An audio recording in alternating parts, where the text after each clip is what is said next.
তো ওদের পার্লারে যাওয়ার পর 6 মাসের মতো ছিলাম। মানে ওরা মা মেয়ে ছিল একটু খারাপ টাইপের, মানে পার্লার ছিল নামে আর কি, নর্মালি যেটা মানুষ মনে করে ওরা সেটাই করতো।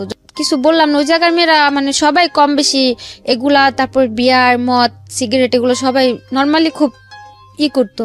আমার নাম আখি। আখি, বয়স কত? 21 বছর। আখি, এই যে প্ল্যাটফর্ম, এটা সারা পৃথিবীর মানুষ দেখে, মানে বাংলা ভাষাভাষী মানুষ যারা আছে, এবং এটা খুবই মানুষের কাছে খুব জানাশোনা একটা প্ল্যাটফর্ম। তো এইরকম একটা জায়গাতে আপনি সাহস করে আজকে এই গল্পটা বলতে এসছেন, প্রথমে আমি জানতে চাই কেন? আমার উদ্দেশ্য শুধু এটুকু যে আমি যেভাবে মানুষের হাতে পড়ে বাইরে গেছি, হয়তো আমাদের দেশে থেকে এরকম অনেকেই যায়, এমনকি মানে যাওয়ার পরবর্তীতে যাতে এরকম পরিস্থিতিতে কেউ মুখোমুখি না হয়, বা দেশে থেকে যাওয়ার আগে একটু যাচাই করে যায়, এর জন্যই। খেয়াল রাখবেন যে আখির আগে আমি এরকম বেশ কয়েকটা এপিসোড প্রচার করেছি, যেটা আপনারা ঢাকা এফএম-এর ইউটিউব চ্যানেলে গেলে কিংবা আমার আরজিকে বিয়া যে চ্যানেলটি আছে ওখানে গেলেও আপনারা পাবেন। মালয়েশিয়া ফেরত এক ভাইয়ের কথা আমরা বলেছিলাম, দুবাই ফেরত নাকি ওমান ফেরত এক ভাইয়ের কথা আমরা ওখানে বলেছিলাম। কিন্তু এই প্রথম কোনো একজন নারী যিনি এভাবে আপনাদেরকে সোশ্যাল মিডিয়াতে নিজেকে ফেস করে স্বেচ্ছায় সজ্ঞানে নিজের কথাগুলো এখানে বলতেছেন, এবং সেদিক থেকে এটা একেবারেই ইউনিক। কজ আসলে আমাদের যে সামাজিকতা, সেই সামাজিকতার প্রেক্ষাপটে এইভাবে আসলে নিজেকে ফেস করে, নিজেকে হাইড না করে নিজেকে প্রেজেন্ট করা, এটা অত্যন্ত সাহসের ব্যাপার, এবং সেই জায়গাটা থেকে উনি আসলে লক্ষ লক্ষ মানুষকে সচেতন করতে এসছেন। সুতরাং এই পার্সপেক্টিভ থেকে আমরা যেন গল্পটাকে দেখি। তো আগে আমরা শুরু করি একেবারে ছোটবেলা থেকে, যেখান থেকে বলার আছে। আমরা 1 ভাই 4 বোন, আমি সবার ছোট।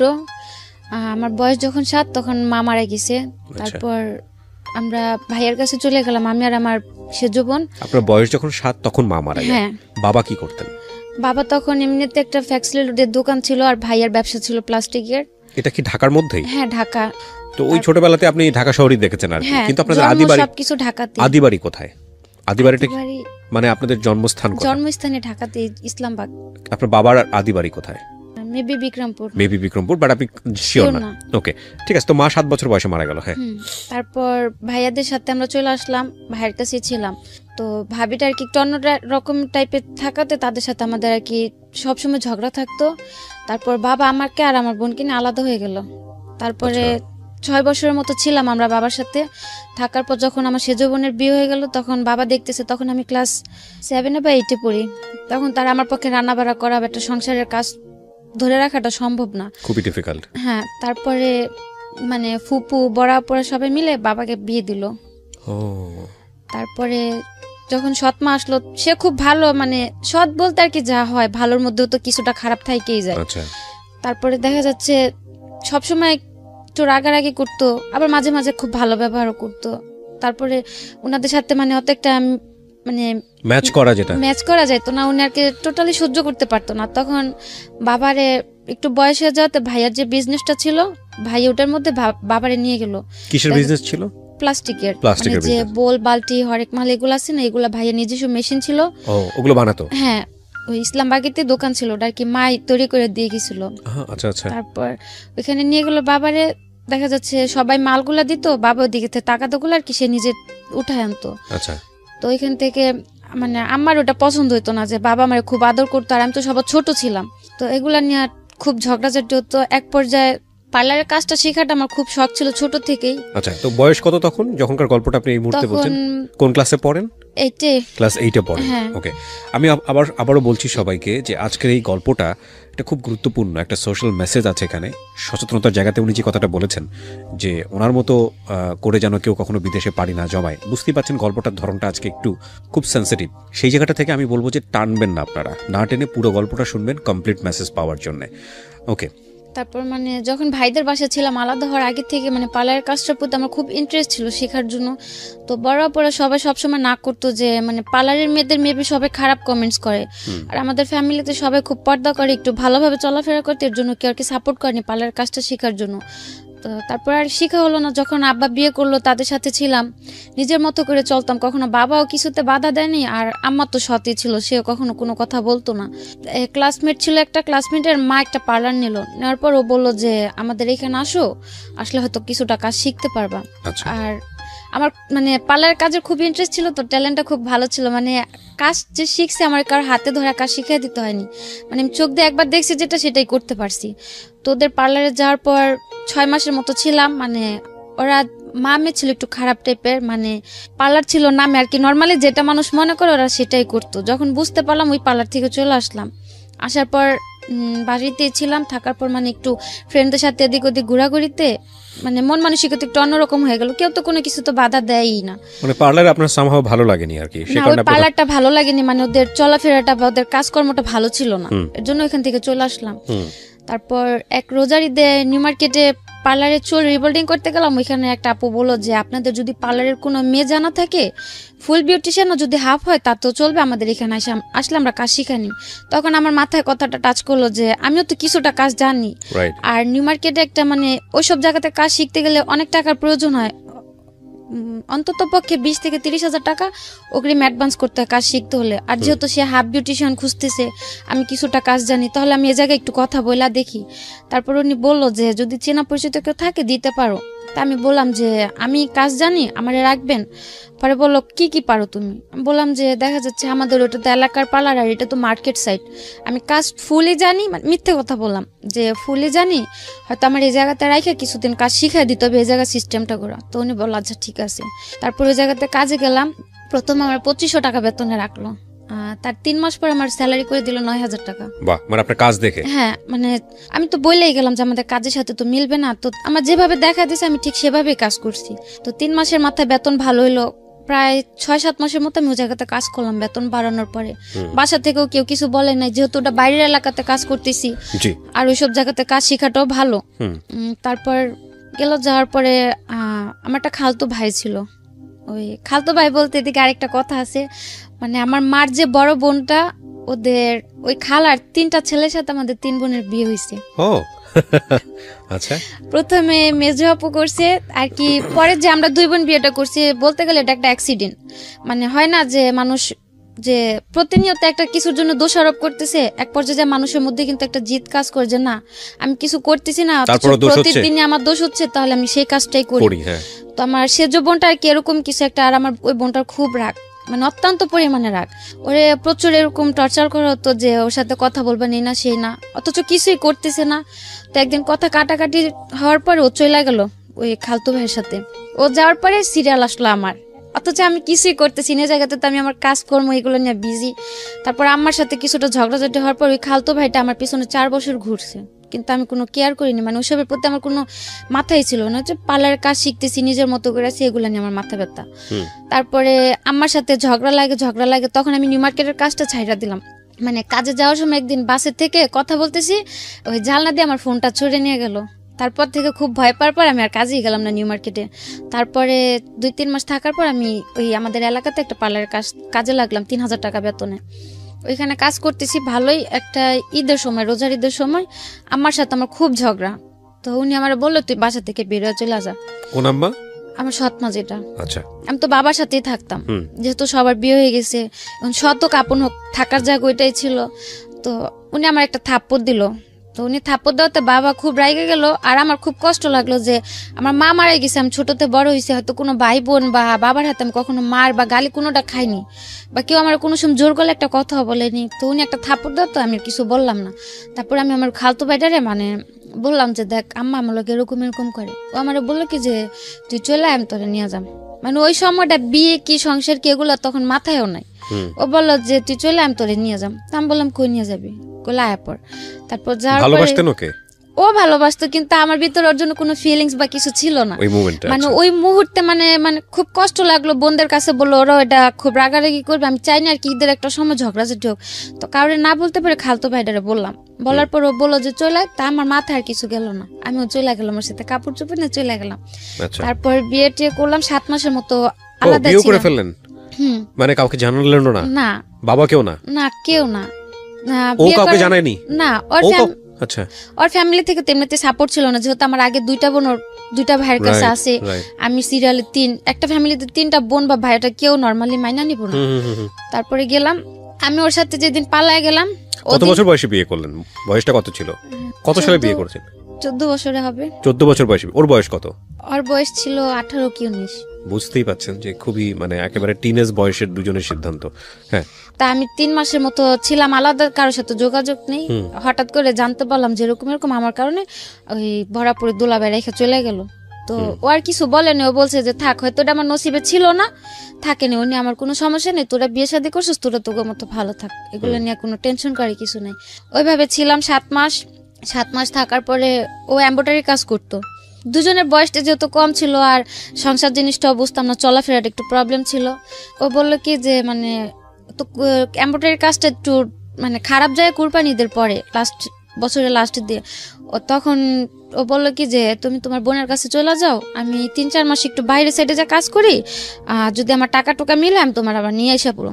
তো তখন আমি আবার ওরা বললাম, যেহেতু আমি পার্লারের কাজ জানি, আমি খুব নর্মালি 4-5 হাজার টাকা বেতনে একটা কাজ করতে পারো, আর তুমি যদি 3-4 হাজার টাকা কাজ করে দুজনে চলা হয়ে যাবো, তা আলাদা হওয়ার কিছু নাই। মানে খুব রাগারাগি চিল্লাচিল্লি হইলো।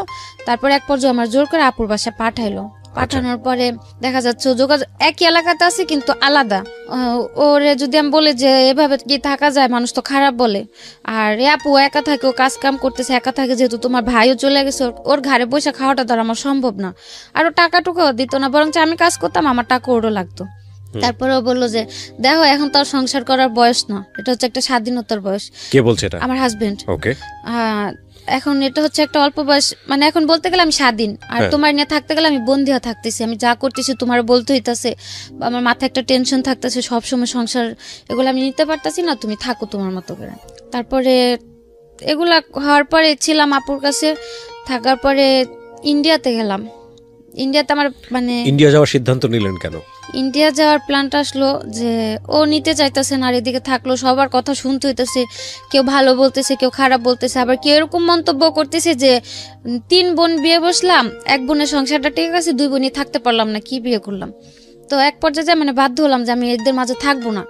তারপরে ওই ভাইয়ের কাছে আমি যোগাযোগ করলাম যে ভাই আমারে যদি পারেন কোথাও পাঠায় দেন একটা বাসা বাড়ির কাজে, আমি যাই। এই ভাইটাকে আপনি চিনতেন কিভাবে? ওই ভাইটারে চিনতাম, ওই যখন আমি নিউ মার্কেটে পার্লার কাজ শিখলাম না, ওই বাসার ওইখান থেকে যাওয়া আসা করতাম, ওইখানে ওনার ক্লাব ছিল। আচ্ছা, কিসের club? Dance club. Dance club, ওখানে কি হতো? মানে উনি নাচ শিখাইতো পোলাপানদের, তারপর যে গায়ে হলুদে বিয়ে বাড়িতে নাচানাচি করে না মেয়েরা যায়, মেয়েরা ছেলেরা ওনার থেকে মানে ওনার সাথে কন্ট্যাক্ট করে লোক পাঠাইতো। তারপরে বাহিরে ও মেয়েরা বাইরে ডান্স করতে যায় না, এগুলো উনি পাঠাইতো। আচ্ছা, তারপর ওনার আমি বললাম যে ওনার সঙ্গে আপনার পরিচয় কিভাবে? পরিচয় কেন? একটা অনুষ্ঠানে গেছিলাম, ওইখান থেকে আর কি পরিচয় হয়েছিল। বিয়ের সাজানোর অনুষ্ঠান, সেই অর্থে পরিচয় হওয়া মানে ওর মধ্যে এমনিতে কথাবার্তা চলতো, ওনাদের বাসায় আমি গেতাম, ওনার মা আমারে খুব আদর করতো। এখানে একটা বিষয় খেয়াল করবেন সবাই, আমরা গল্পের ব্যাকগ্রাউন্ডে আছি যে কেন উনি বিদেশ গেলেন। উনি যে ঘটনার মধ্য দিয়ে আগাচ্ছেন, এরকম ঘটনা অনেকেরই আছে। হ্যাঁ, সো এই ঘটনাগুলোকে নিয়ে ওনাকে ক্রিটিসাইজ করার দরকার নাই বা ওনার দিকে আঙুল তোলার দরকার নাই। আমাদের মূল জায়গাটা হচ্ছে, গল্পটা বোঝানোর জন্য আমরা ব্যাকগ্রাউন্ডে আছি, মূল জায়গাটা হচ্ছে যে কোনো পরিস্থিতিতে পড়েই আপনি বিদেশ চান না কেন, সেই বিদেশ যাওয়াটা সিস্টেমেটিক আছে তো, বা বিদেশ যাওয়ার পরে আপনি যে অভিজ্ঞতার মুখোমুখি হচ্ছেন এটা কি আপনার কারণেই হচ্ছে, এই জায়গাগুলো ফোকাস করবেন। ঠিক আছে, সো দয়া করে সবাই ওনার দিকে অঙ্গুলি নির্দেশ করবেন না। হ্যাঁ, ওকে, হ্যাঁ বলেন। তো ওর সাথে শেয়ার করলেন যে আমি কি করা যায়। তারপর ওনারে আমি বললাম যে ভাইয়া আমার বাইরে পাঠা দেন, আমি চলে যাম। উনি আমার অনেক বুঝাইলো যে তোমার বয়সটা এখনো বাইরে যাওয়া। বাইরে কেন যাবেন আপনি? আপনার মাথায় কেন আসলো বাইরে যাওয়ার? মানে আমি যে মানুষের এত কথা মানে নিতে পারতেছিলাম না, যে আপুরাও কেউ সাপোর্ট করতেছে না। মানে দেশের বাইরে কথা বলেছেন নাকি ইন্ডিয়া যাওয়ার কথা বলেছেন? ইন্ডিয়া যাওয়ার কথা আপনি বলেছেন? না, ওই ভাই বললো যে ইন্ডিয়াতে যাও। আপনি ওনাকে ফার্স্ট কি বলেছেন? যে আপনি বলছি যে কোনো একটা জায়গাতে একটা ভালো পরিবেশে আমরা পাঠালেই হবে। এটা কি দেশের বাইরে? হ্যাঁ। তো উনি যে দেশের বাইরে লোক পাঠাতো আপনি জানতেন কিভাবে? হ্যাঁ, ওই যে ওনাদের বাসায় আমি যাওয়া আসা করতাম, বাসা ছিল ওনাদের 2 তলা, ফ্যামিলি সবাই থাকতো, নিচতলা ওনার ক্লাবটা ছিল। ওখান থেকে মেয়েরা বাইরে যাইতো ডান্সের জন্য, যে যেভাবে যাইতে চাইতো সে ওইভাবে পাঠাতো। আচ্ছা, তো ওইভাবে আমার তারে বলা যে ভাই আমি তো ডান্স পারি না যে আমার ক্লাবে পাঠাবেন, আমার একটা বাসা বাড়ি বা যদি কোনো একটা ভালো কাজে পারেন আমার পাঠান। তো উনি আমার বুঝাইছিল যে যাওয়ার দরকার নেই, সবার বাইরের লাইফটা শুট করে না, তো তুমি যাও না। বললাম যে ভাই আপনি তো পাঠাবেন, আর আপনি যদি আমার এত আদর করেন, আপনার উপর আমার অতটুকু বিশ্বাস আছে, আপনি আমার খারাপ কোথাও পাঠাবেন না। তো ঠিক আছে, উনি বললো যে আচ্ছা ঠিক আছে। যেদিন বললাম তার বিকেল আমার বলতেছে কি তুমি চলে আসো, শুধু একটা 3 পিস নিয়ে একটা কাপড় নিবা, বেশি কিছু না নিয়ে আসো। আমি বললাম আমি কই যাম? বললো যে তোমার বাইরে পাঠাও। তা আমি পুরা মানে অনেকটা আজও বললাম যে একদিনের মধ্যে কি কেউ বাইরে যাইতে পারে? উনি বললো যে পাসপোর্ট করা ছিল, আমার আগে থেকে পাসপোর্ট করা ছিল। বললো তো, বলার পরে আমি আর বেশি কিছু বললাম না। বাসা যে আপুটার কাছে ছিলাম, যেমন আমার 3টার দিকে বেরোইতে বলছে, আমি 2:30টার দিকে ওরা ফোন দিয়ে বলছি যে এরকম এরকম আমি বাইরে চলে যাম। তখন আমি জানি না আমি কোন দেশে যাচ্ছি বা কি কাজে যাচ্ছি, কি আসে বিষয় জানি না। তো যাওয়ার পরে উনি বললো যে আমার ডাইরেক্ট পাঠাইতেছে, কিন্তু তারা আমার ব্ল্যাকে ইন্ডিয়াতে পাঠাইলো। আপনাকে বললো যে আপনি ইন্ডিয়া যাচ্ছেন? হ্যাঁ, আমি রাস্তাতে জানতে পারলাম, যাওয়ার পথে জানতে পারলাম যে আমার ইন্ডিয়াতে পাঠাইতেছে। মানে আপনার জীবনটা এত সহজ মনে হয়েছে আপনার কাছে? আপনার বয়স কত তখন? 15-16 হবে। 15-16 বছরের বয়সের বাচ্চার কাছ থেকে, তো বাচ্চাই, শিশুই বলা চলে, টিনেজ বয়সের একটা মেয়ের কাছ থেকে এত কিছু এক্সপেক্ট করানো আমাদের উচিত হবে না। খেয়াল রাখবেন, দিস ইজ দ্য রিয়েলিটি। এবং জীবনে কখনোই মানে আমার জীবনে যা ঘটে গেছে পুরো দুনিয়াটাই এরকম, এভাবে জাজ করার কোনো দরকার নেই। ও যা করেছে 15 বছর বয়সে, বা ওর জীবনে যেটা হয়েছে সেটা যে আরেকটা 15 বছর মেয়ের জীবনে হবে না, সেটাও মনে করার কোনো দরকার নেই। এখানে খেয়াল রাখবেন, এটা ওর জীবনের জন্য সত্য। যে কোনো ঘটনাই হোক না কেন, যেটাই হোক না কেন, ও দেশের বাইরে যাওয়ার জন্য ট্রাই করেছে, যার মাধ্যমেই হোক না কেন। সেটা সে ভুল করেছে না শুদ্ধ করেছে, সেই জাজমেন্টে যাওয়ার দরকার নাই, কারণ এরকম ব্যাকগ্রাউন্ড অনেকেই আছে বাংলাদেশে। ঠিক আছে, ওর ফ্যামিলির সাপোর্টটাও ছিল না, এগুলো আমাদেরকে চিন্তা করতে হবে।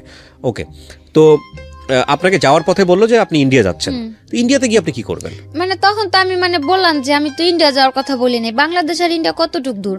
আর কেউ কি কাজের জন্য বা টাকার সন্ধানে কি কেউ ইন্ডিয়াতে যায় নাকি? আর সবচেয়ে বড় টার্গেটটা ছিল তখন আর কি ভাবতাম কি আমি তো সবার ছোট, আর কেউ তো ভালো মন্দ দিয়ে একটা পরামর্শ দিত না। আমার কাছে খুব খারাপ লাগতো যে আমি কি একটা ফ্যামিলিতে আসলাম যে আমার কেউ একটা সাপোর্ট করে না, বা আমার পাশে এরকম দাঁড়ানোর মতো কেউ একটা নাই। আর তার মধ্যে একা একটা বিয়ে করলাম খালতো ভাই, ও বিয়ের আগে এতটাই পাগল ছিল আমার জন্য, কেউ যদি আমার একটা গালি দিত মনে হতো কি গালিটা কেউ আরে দিতেছে।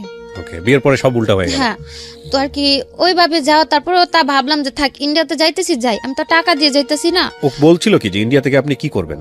বলছে আমি যে কাজ করতে চাই আমার 2 কাজই করাবে। আপনার কি প্ল্যান ছিল, আপনি কি কাজ করবেন? আমি টার্গেট ছিল যে যেহেতু আবার আমাদের বাসাতে পাওয়ার মেশিন, তারপর ফুড মেশিন গুলো ছিল, তো আমি ওগুলা চালাতে পারতাম। তারপর পার্লারের কাজ পারতাম, বাসা বাড়ির কাজে দিলাম তাও করতে পারতাম, যেহেতু মা ছিল না, ছোট থেকে সংসারের কিছুটা কাজ করে আমার অভিজ্ঞতা ছিল।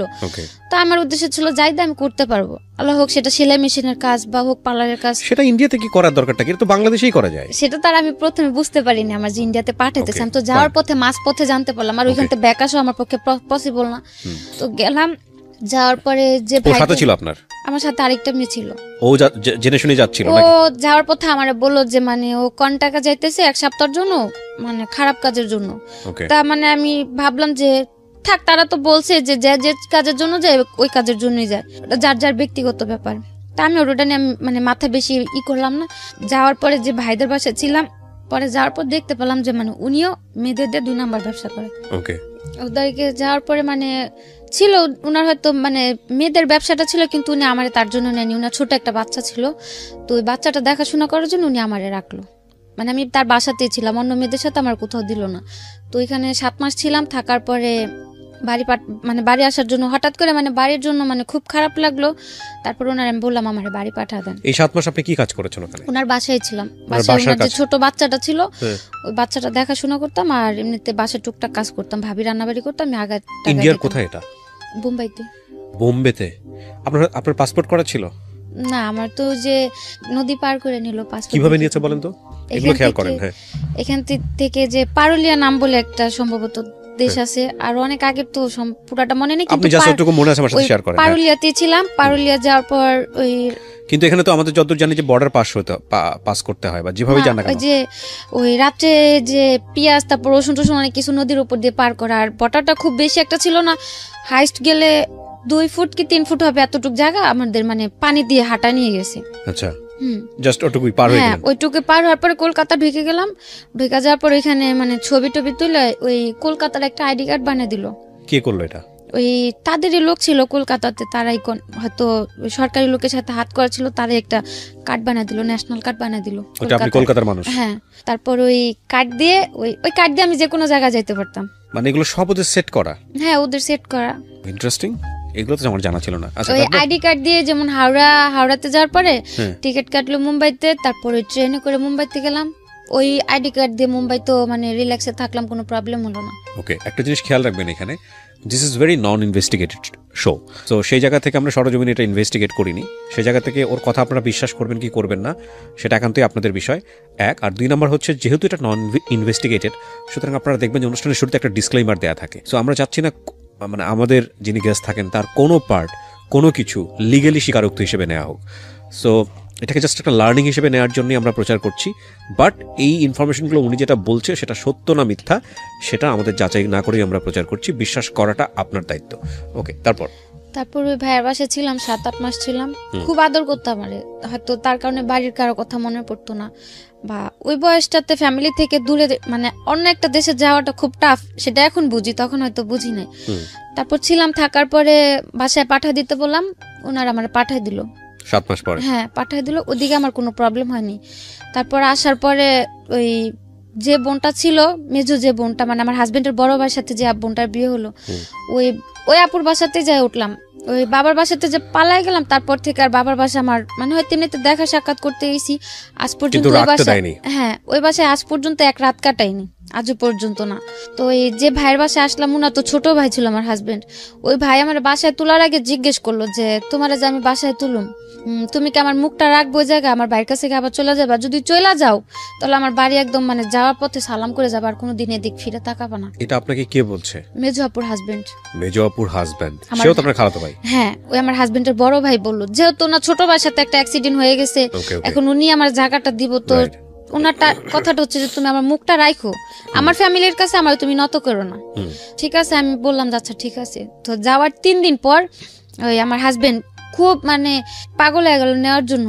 তারপর অনেকদিন পরে দেখেছে। হ্যাঁ, তারপর আমি বললাম যে আমি একা তোমার কাছে যাইতে পারবো না, যদি তুমি তোমার ভাই বোন নিয়ে আসে আমার নিয়ে যেতে পারো, আমি যাম, আমি একা যাইতে পারো না। তারপরে ওর যে বড় 2টা বোন ছিল, বড় 2 বোন ওই ভাইরে বুঝাইলো যে থাক, বিয়ে শাদী করছে, সংসার করে খেতে পারলে আঙ্গ কি, হয়তো এখন যদি আমরা না করি পরবর্তীতে এগুলো নিয়ে একটা পর্যায়ে আঙ্গ দোষারোপ করবো, তার চেয়ে থাকুক না, সমস্যা কি।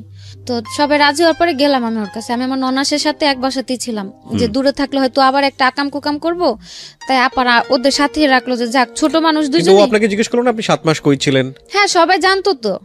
যাওয়ার পর সবাই জানতে পারলো না, যেহেতু আমি 7টা মাস বাড়ি থেকে নিখোঁজ। কিন্তু সন্দেহ হওয়ার কথা না, আপনি এই ধরনের একটা কাজে বাইরে। যেহেতু আমি ভালো হালে ছিলাম, সবার সাথে কন্টিনিউ যোগাযোগ করতে। আপনার হাজবেন্ড আপনাকে বিশ্বাস করেছে? হ্যাঁ করেছে।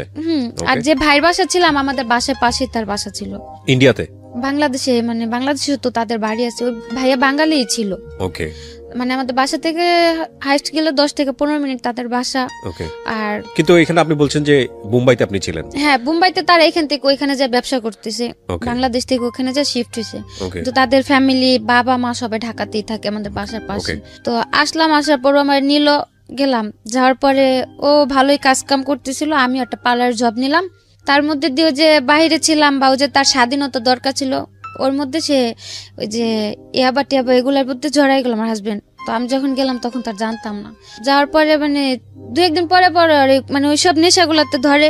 তারপর খুব মানে করতো, আমি বুঝাইতাম যে তোমার তো এটা একটা বয়স না নেশা পানি করার, যেহেতু আমিও খুব ছোট ছিলাম, বোঝানোর মতো আমার তেমন একটা জ্ঞান ছিল না। তারপর খুব বুঝাইতাম। একটা পর্যায়ে দেখা গেত রুমের ভিতরে এগুলা করতো। আচ্ছা, করতো তো ভালো কথা, ও তো ইয়াবা খেলে তো সারা রাত ঘুম আসে না, ও তো খাইতো পারতো, সাথে আমারও খাওয়াতো। যেহেতু সারা রাত জায়গা থাকবো, আমি ঘুমায় থাকুম, কি করব? জাগ না থাকলে তো দুজনে বসা বসা কথা বলতে পারবো। তো গেল এরকম করতে করতে, যখন মানে একটা না মাঝে মাঝে দেখা গেত বাধ্য করতো, যখন মানে খুব জড়াজড়ি করতাম, তখন বলতাম যে যদি আর একবার কিছু বলো তাহলে হয়তো আমি তোমার আপুরে ডাক দেবো, পাশের রুমেই আছে, বেশি দূরে নাই। বা মাঝে মধ্যে দেখতাম যে আমি ঘুমাই গেলে সারা রাত তো একা একা বসে থাকে, ফোর্স করতেছে খুব ভাবে, তখন হয়তো ওর সাথে আমার ওইগুলো তো জড়াই নিত। আচ্ছা। তো এক পর্যায়ে যখন মানে খুব গভীর ভাবে এগুলো করলো, মানে কন্টিনিউ চলে, প্রতিদিনই ঘরের ভিতরে এগুলো চলে, কোনোভাবে স্টপ করতে পারতেছি না। আস্তে আস্তে মানে ওর ব্যবহার আচরণ খুব খারাপ হয়ে গেল। মানে বলতে গেলে এক প্রকার মানুষ বলে না নেশাখোরের ব্যবহার আর কি থাকতে পারে, ওইরকম হলো। তারপরে আবার ঝগড়া লাগলো। ঝগড়া লাগার পর এবার আমার বোনেরাই বললো যে ওর কাছে রাখবো না। তখন বাসায় টুকটাক সবাই জানলো যে নেশা পানি করে, কাজ কাম ঠিক মতো করতেছে না, আবার আমি কাজ করতেছি সেই টাকাগুলো নিয়েও নেশা করতেছে। তারপর আপুরে আমার নিয়ে আসলো। আসার পর 7 মাস ছিলাম বোনেদের কাছে। ওই 7 মাসই প্রতিদিনে আমি ওরা ফোন দিয়ে বুঝাইছি যে আসো, তুমি একটা কাজ কাম করো, আমিও করি। যেহেতু আমার মা নাই, আমার থাকার মতো একটা জায়গাও নেই ওরকম, বা আমার কেউ সাপোর্ট করারও কেউ নাই। আর কিছুদিন পর পর এরকম এক হইতেছি, আবার দূরে যাইতেছি, বোনের কাছে এসে থাকতেছি, এগুলা তো ওরাও ডিস্টার্ব হইতেছে, আমার সাথে খুব খারাপ ব্যবহার করতেছে। আজকে আমার মা থাকতো, তুমি আমার ফেলা দিছো, আমার মা আমার আগলা নিত, কিন্তু আমি তো সে সাপোর্ট গুলা কোথাও পাইতেছি না। বোনেদের কাছে টাকা দিয়ে থাকতেছি, কিন্তু ওরা খুব খারাপ ব্যবহার করে, উঠতে বইতে কথা শুনতে হয়। তো খালি হাসতো আর বলতো কি যে এক সময় তোর পিছনে আমি খুব ঘুরছিলাম, 3-4 বছর আমি তোর পিছনে পাগলের মতো ছুটছি, কিন্তু তুই আমার কোনো মূল্য দেস নাই। এখন আমি সেই প্রতিশোধ নিচ্ছি। হ্যাঁ, এখন সেগুলোর প্রতিশোধ এগুলা। তাই আমি বলতাম যে প্রতিশোধের কি আছে, তখন তার আমি তোমার এমন না যে বলছি যে হ্যাঁ আমি তোমার ভালোবাসি এই সেই বইলা তার আমি পিছনে ঘুরে নি। তোমার ভালো লাগছে তুমি ঘুরছো, কিন্তু তখন তো তোমার সাথে আমার সম্পর্ক ছিল না। যখন থেকে সম্পর্ক তখন পর্যন্ত তো আমি যথেষ্ট চেষ্টা করছি যে সম্পর্কটা টিকা রাখার জন্য, সংসারটা জোড়া রাখার জন্য। তখন তো আর আমি খারাপ কিছু করিনি। ও শুধু হাসতো আর এই কথাটাই বলতো, মনে করো না এখন তোমার রাত আমার দিন। তো এক পর্যায়ে যে মানে খুব খারাপ লাগলো যে ওর জন্য আমার সেজ বোনের সংসারটা ভেঙে গেল। ওর জন্য আমি বোনদের কাছে বারবার ছোট হইতেছি, আর ওরও আমি কোনোভাবে বুঝার সংসারটা ঠিক করতে পারতেছি না। তো যাক, আমার কারণে যেহেতু আমার বোনটার লাইফটা নষ্ট, আজও পর্যন্ত ও বিয়ে করেনি। সেজ আপুর কাছে থাকে, কাজ করে, সেজ আপুর কাছে থাকে। তো মাঝে আবার একটু কথা রয়ে গেছে যে ভাইয়ের দোকানে যে বাবা মানে ব্যবসাতে ছিল না, ভাই মাঝে স্ট্রোক করলো, বাবারে বের করে দিল ভাইয়ের দোকান থেকে। তারপর বাবা রিক্সা চালাতো, তারপর এদিকে বাবা রিক্সা চালায়, দ্বিতীয় দিকে সেজ বোনের সংসারটা আমার জন্য ভেঙে গেল। মানে এদিকে হাজবেন্ডও খারাপ ব্যবহার করতেছে, আর আমি তখন কাজ করতাম 5-6 হাজার টাকা বেতনের একটা কাজ করতাম, আমার তো সম্ভব হতো না সবার হেল্প করার জন্য। তো একটা পর্যায়ে যে আমি খুব করলাম যে থাক, আমি তো আমার নিজের লাইফটা সেটেল করতে পারলামই না, তো আমি বাইরে চলে যাই, যাই হয়তো যদি আমি একটা ভালো বেতনে কাজ করতে পারি, আমার বাবার একটা ছোটখাটো দোকান দিয়ে দিলাম, আর আমার সেজ বোনটার কিছু টাকা খরচ করলে হয়তো ওর একটা ভালো জায়গায় বিয়ে শাদী দেওয়া যাবে। উদ্দেশ্য কিন্তু মহৎ, উদ্দেশ্য মহৎ। হ্যাঁ, আমি চলে যাই, যেহেতু আমি সবার ছোট, আর আমার সেজ বোনটা মানে ছোট বলতে কি, মানে আমরা যে 4-5 ভাই বোন, মানে সবার মধ্যে আমি বলতে গেলে একটু কঠোর। মানে আমি যে কোনো জায়গায় যে কোনো পরিস্থিতিতে নিজের তৈরি করে নিতে পারি, কিন্তু আমার যে সেজ বোনটা খুবই মানে নরম, বলতে গেলে খুবই নরম। ও কারোর সাথে 2টা কথা বলতে গেলে একবার জায়গায় 10 বার চিন্তা করে কথা বলে। তো সে জায়গা থেকে আমি ভাবলাম যে যদি আমি বাইরে চলে যাই, আমার দ্বারা যদি আমার বাবাটা একটু ভালোভাবে থাকতে পারে, আর আমার বোনটারও বিয়ে হয়ে যায়, তো এগুলা টার্গেট করে আমি ওই ভাইয়ের কাছে আবার গেলাম। যার পর বললাম যে ভাইয়া, আমি ইন্ডিয়া সব ছোট কোনো জায়গায় যাবো না, আমার অন্য কোনো একটা ভালো জায়গায় পাঠান, যাতে আমি আমার ফ্যামিলিটার জন্য অন্তত কিছু করতে পারি। আমি আমারই নিয়ে চিন্তা করি না, কারণ আমি একা, সবার ছোট মানুষ, আমি একা একটা মানুষ। আমি হয়তো মানুষের বাসায় কাজ করে খেলেও খাইতে পারবো, হয়তো আমি আমার বাবাটার আর বোনটার লাইফটা যদি সেটেল করে দিতে পারি, তাহলে তো আমার কাছে নিজে খুব ধন্য মনে হইব। তো তারপর উনি বললো যে আচ্ছা ঠিক আছে, পাসপোর্ট দিয়ে যায়, আমি দেখি। তো দিয়ে আসলাম পাসপোর্ট দিয়ে আসার 1 মাস পরে ওই শবে-বরাতের দিন আমার ফোন করলো যে আমার পাসপোর্টে ভিসা লাগছে মালয়েশিয়ার। তো আমি জিজ্ঞেস করলাম কি কাজ মালয়েশিয়ার? পরে বললো যে তুমি মালয়েশিয়া যে পার্লারের কাজ করতে পারবা। তা আমি বললাম আচ্ছা ঠিক আছে। তারপরে আমি বাসা সবারে ওই শবে-বরাতে নামাজের পরে, মানে আমার ফোনেও ছবি পাঠাইছিল যে মালয়েশিয়ার ভিসা আসছে, ওই ছবিটা সবাই দেখালাম যে এরকম মালয়েশিয়া চলে যাম। তারপর সবাই খুশি। এই মালয়েশিয়া যাও কি এই ভাইয়ের মাধ্যমেই? এই যে ভাই পার্লারে কাজ করতো? না, ওই যে ক্লাবে ছিল যে ভাইটা আপনাকে ওই আপনি ক্লাবে পরিচয় হলেন, যে আপনাকে ইন্ডিয়া পাঠিয়েছিল একটু আগে, সেই ভাই। ওকে। তার 15 দিন পর আমার টিকিট আসলো। তো আপনি ভাইকে বিশ্বাস করলেন কিভাবে? আপনাকে এর আগে পাঠিয়ে দিল ইন্ডিয়াতে, এরকম একটা জায়গা ইন্ডিয়াতে পাঠালো, তখন তো আর তাদের পরিবেশটা খারাপ ছিল, কিন্তু আমার সাথে তো আর কেউ খারাপ কিছু করেনি, আমি তো ভালো কাজ করলাম। সেজন্য ট্রাস্টটা ছিল, যেহেতু খারাপ পরিবেশে তো মানুষ ভালো কাজ করেছে আমার সাথে তো কোনো অত্যাচার বা খারাপ কিছু হয়নি। ওই বিশ্বাসে আমি বললাম যে ভাই আপনার আবার কোথাও পাঠায় দেন, কিন্তু আমি ইন্ডিয়া এসব জায়গা কোথাও যাবো না। পরে ভিসা আসলো 2017 জুনে। আপনি টাকা দিয়েছিলেন? না, আমার কোনো টাকা লাগেনি। টাকা ছাড়াই ভিসা? হ্যাঁ। কোথায়, কোন দেশে? মালয়েশিয়াতে। ওকে। পাসপোর্ট করা ছিল আপনার? হ্যাঁ, পাসপোর্ট আমার করা ছিল। তারপর ওই 18 তারিখে বললো যে জুনের 1 তারিখে প্রথম ফ্লাইটটা ছিল, জুনের 1 তারিখে। পরে আমার ফোন দিয়ে বললো যে এরকম জুনের 1 তারিখে তোমার ফ্লাইট, হ্যাঁ তোমার শপিং টপিং কিছু করা লাগলে তুমি করে নাও। তা আমি বললাম যে আমি শপিং করবো, আমার কাছে টাকা টুকা নেই, যদি কিছু নিতে হয় ওনাদের বলেন আমার টাকা দিয়ে নিতে, আমি যাওয়ার পর কাজ করলে আমার বেতন কাইটা রেখে দিব। কিসের কাজ ছিল? বলছিল পার্লারের কাজ। ওকে। তারপরে আমারে 10,000 টাকা দিছিল। তো যাওয়ার জন্য আমি একটা লাকেজ বা টুকটাক কিছু শপিং করলাম যে যাওয়ার জন্য। তারপর 1 তারিখে ফ্লাইট ছিল, 1 তারিখে আমি বেরোলাম। আমারে বললো মানে 9টা ফ্লাইট ছিল, অন্তত 3 ঘন্টা আগে তো এয়ারপোর্টে যে উপস্থিত থাকতে হয়। তো তারা আমারে বললো কি যে 7টার দিকে তুমি রুম থেকে বেরোবো। তো 7টার দিকে বেরোয় তো আর ওই 9টার ফ্লাইটে যা পৌঁছানো সম্ভব না, রমজানের মাস, রাস্তাঘাটও মানে ট্রাফিকে প্রবলেম থাকে। তারপর অর্ধেক পথ যাওয়ার পরে তারা বললো যে তুমি যা পৌঁছাতে পারবে না, টিকিট এটা ক্যান্সেল হয়ে গেছে, তুমি বাসায় চলে যাও, আবার অন্য কোনো মানে ফ্লাইটে যেতে হবে, অন্য কোনো ভাবে টিকিট করতে হবে। তারপর যাওয়ার পরে জুনের 18 তারিখ আমার কনফার্ম ফ্লাইট হলো 2017। তারপর 2017-তে জুনের 18 তারিখে আমি মালয়েশিয়াতে গেলাম। যাওয়ার পর 2-3 দিন রেস্ট করতে দিল। যাওয়ার পরে কোথায় উঠলেন? যাওয়ার পর যে ভাইয়ারা নিল তাদের বাসায় নিয়ে গেল। বাঙালি? হ্যাঁ। আচ্ছা। তারপর ওনাদের বাসায় গেলাম, যাওয়ার পরে আমি গেছিলাম, আমার সাথে আরো 2টা ফ্যামিলি, মানে আমার তো ট্যুরিস্ট নিছিল প্রথমে। তারপর গেলাম, যাওয়ার পর আমার মানে ট্যুরিস্টে নিল, আমার যেমন আমার ওয়াইফ বানালো, আমার সাথে আরেকজনের হাজবেন্ড বানালো, এরকম ভাবে 3টা ফ্যামিলি গেলাম আমরা।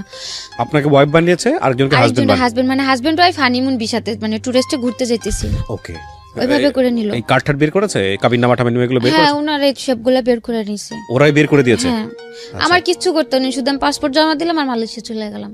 আর মাঝে যে কাজগুলো ছিল, ওই কাবিননামা, তারপরে ওই হোটেল বুকিং টুকিং, এগুলো তো শো করতে হয় এয়ারপোর্টে, যে হানিমুনে যাইতেছি, কোথায় যে উঠবো, এগুলো তো শো করতে হয়, তারপরে টাকাও শো করতে হয়, ওগুলো সব তারাই করলো। তো আপনি বলতেছিলেন না যে এগুলো যে 2 নাম্বার, এগুলোর কোনো প্রকার কোনো বিপদ হবে কিনা?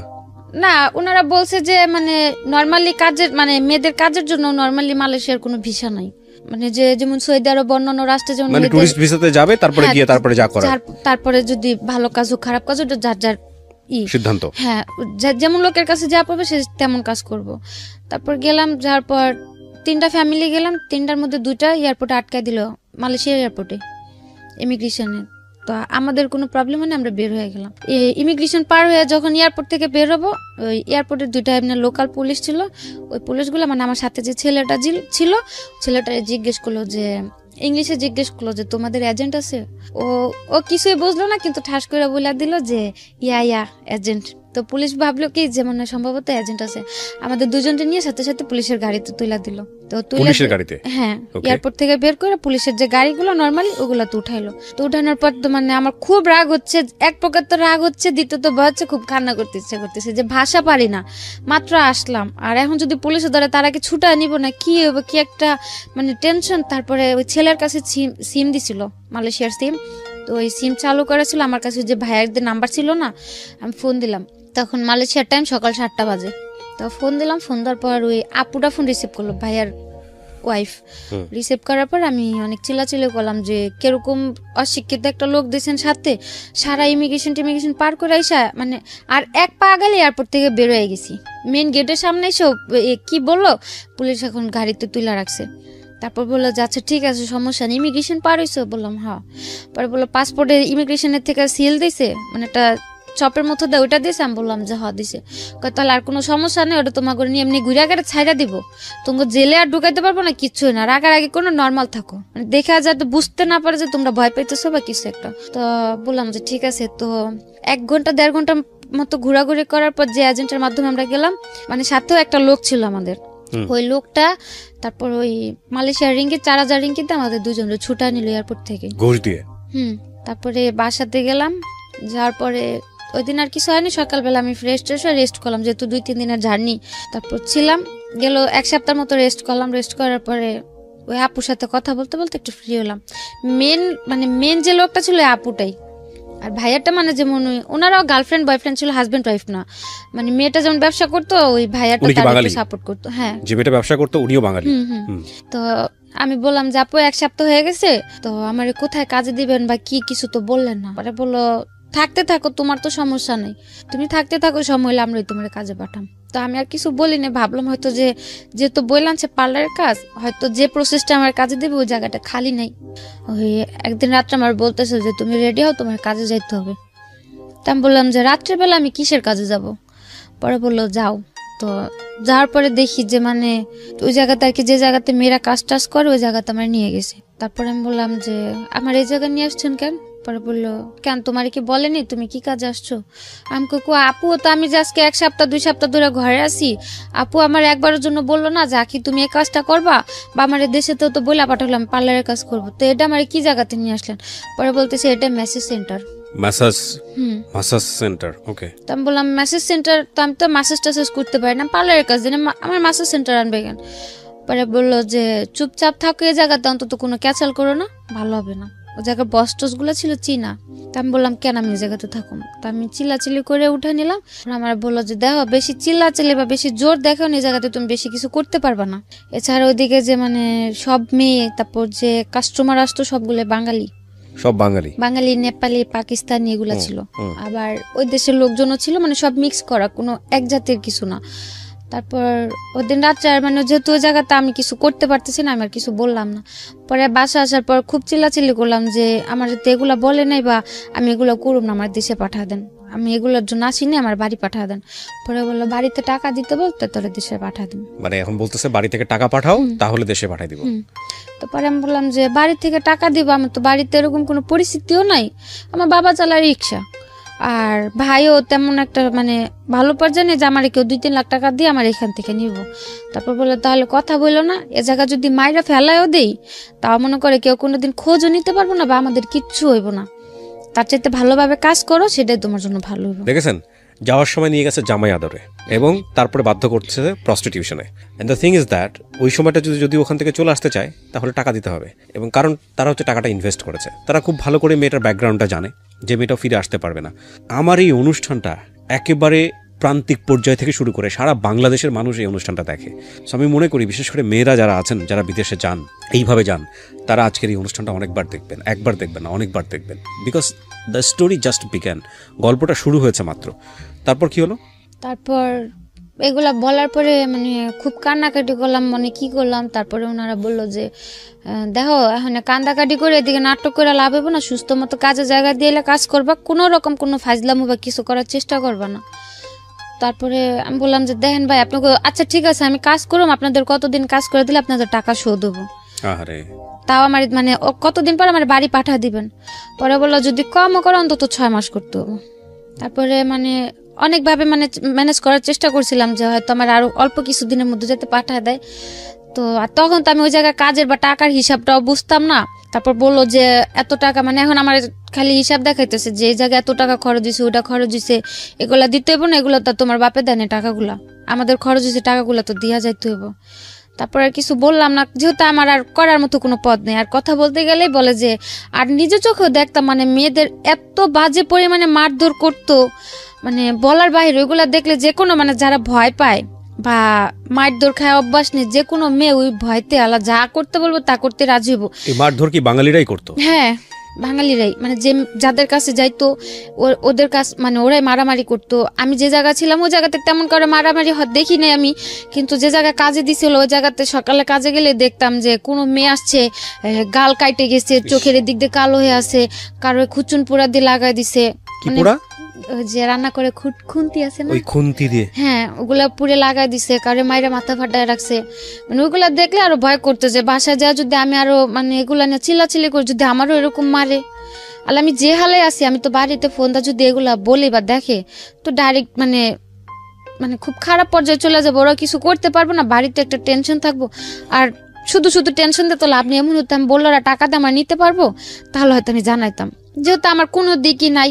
আর ওগুলো দেখে খুব ভয় করতো, এর জন্য মানে কাউরে কিছু বলতাম না, আমি চুপচাপ কাজ করতাম। প্রথম মাস গেল, যাওয়ার পরে মানে কাজ করলে খুব আদর করতো, বা যদি বলতাম যে আপু খুব খারাপ লাগতেছে বা অসুস্থ, আমি কাজে যেতে পারবো না বা কাজ করার মতো পরিস্থিতিতে নাই, তাইলে মানে খুব বাজে ব্যবহার, চিল্লাচিল্লি, বাজে বাজে কথা। তো ওই সব ভয়তে কাজ হয়ে গেতাম না। আমার ব্যাগের মধ্যে সবসময় ব্যথার জ্বরের ওষুধগুলো সবসময় কিনা থাকতো, অন্তত পক্ষে প্রতিদিন কাজে যাওয়ার সময় একটা, মাঝে একটা, লাস্টে একটা, প্রতিদিন 3টা ব্যথার ওষুধ আর 3টা জ্বরের ওষুধ আমার ফিক্সড করা ছিল। তারপরে 1 মাস কাজ করলাম। কাজ করার পরে মানে তারা বাংলাদেশে যেরকম মানুষ ইয়াবা খায় না, ওই মালয়েশিয়াতে ইয়াবা না, কিন্তু ওই যে লবণের মতো কিছু একটা আছে, মানে আইস, ওই ইয়াবার চেয়ে তো মারাত্মক। ওটা যদি একটানা কন্টিনিউ কেউ 6 থেকে 7 মাস মানে ওটা সেবন করে, মানে এতে 100% এতে মানে ওই লোকটা মানে পুরো মেন্টাল হয়ে যাবে। এগুলো খাওয়াতো? হ্যাঁ, ওইগুলো ওনারা খাইতো, মানে ওইগুলা খাইলে মানে প্রচুর পরিমাণে কাজ করা যেত। আচ্ছা, মানে কোনো ব্যথা বা কোনো খারাপ লাগা বা কোনো ফিল আসতো না, কিন্তু কাজ করা যেত প্রচুর পরিমাণে। সো আপনাকে এগুলো খাওয়াতে বাধ্য করতো? হ্যাঁ, তারপরে ওনারা বললো যে এটা খায়া দেখো, তোমার কাজ করতে সমস্যা হবে না, এটা ভালো এই সেই। তারপরে কিছু বললাম না, ওই জায়গার মেয়েরা মানে সবাই কম বেশি এগুলা, তারপর বিয়ার, মদ, সিগারেট, এগুলো সবাই নর্মালি খুব করতো। তো এগুলাতে কিছু তো জড়িত ছিলাম না। তারপরে ওটা একদিন করলো, তারপরে ট্রাই করার পর দেখলাম যে হ্যাঁ, ওটা খায় তো কাজ করলে কোনো রকম কোনো রিয়াকশন হচ্ছে না শরীরে, বা মানে ওনাদের গালিও শুনতে হইতেছে না, আমার কাজ হইতেছে, আমি তো বাড়ি চলে যাম, আমি বেশি কাজ করতে পারলাম আর আরো জলদি দেশে পাঠিয়ে দিব। তো এই হিসাব করে তাদের মতো করে যখন বলতো এটা নিয়ে কাজ করো, ওইভাবে কাজ করতাম, যখন না দিত ওইভাবে কাজ করতাম না। এক পর্যায়ে ওনাদের কথা মতো নিতে নিতে মানে ওটা আমার একটা নেশার মতো হয়ে গেল, এই আইসটা। মানে ওটা ছাড়া আমি এখন থাকতে পারতেছি না। ওহো, মানে নর্মালি কাজ করা আমার পক্ষে সম্ভবই হয় না। আমি কাজের জায়গায় যা দাঁড়াইলেই আমার প্রচুর রাগ উঠা যায়, কেউ কথা বললে মন চায় আমি মাইরা দিই, মানে এরকম পর্যায়ে চলে গেলাম। এখন আমার মানে এখন আর তাদের দিতে হয় না এটা, এখন আমি এটা খুঁজে বেড়াই যে আমার এটা নিতে হবে, নাহলে তো আমি কাজ করতে পারতেছি না। করতে করতে গেল প্রায় 6 মাস গেল। ওই জায়গায় লোকের মাত্রা ছিল, মানে শনিবার আর রবিবার হচ্ছে মালয়েশিয়াতে হলিডে, মানে সাপ্তাহিক ছুটি থাকে। শনিবার অন্তত কমপক্ষে 30টা কাজ করতে হতো, আর রবিবার এমনও দিন যেত, এমনও রবিবার যেত 70টা 80টা এরকম কাজ করতে হতো। আর নর্মালি পার ডে 20টা 15টা 25টা এরকম ফিক্সড করা ছিল।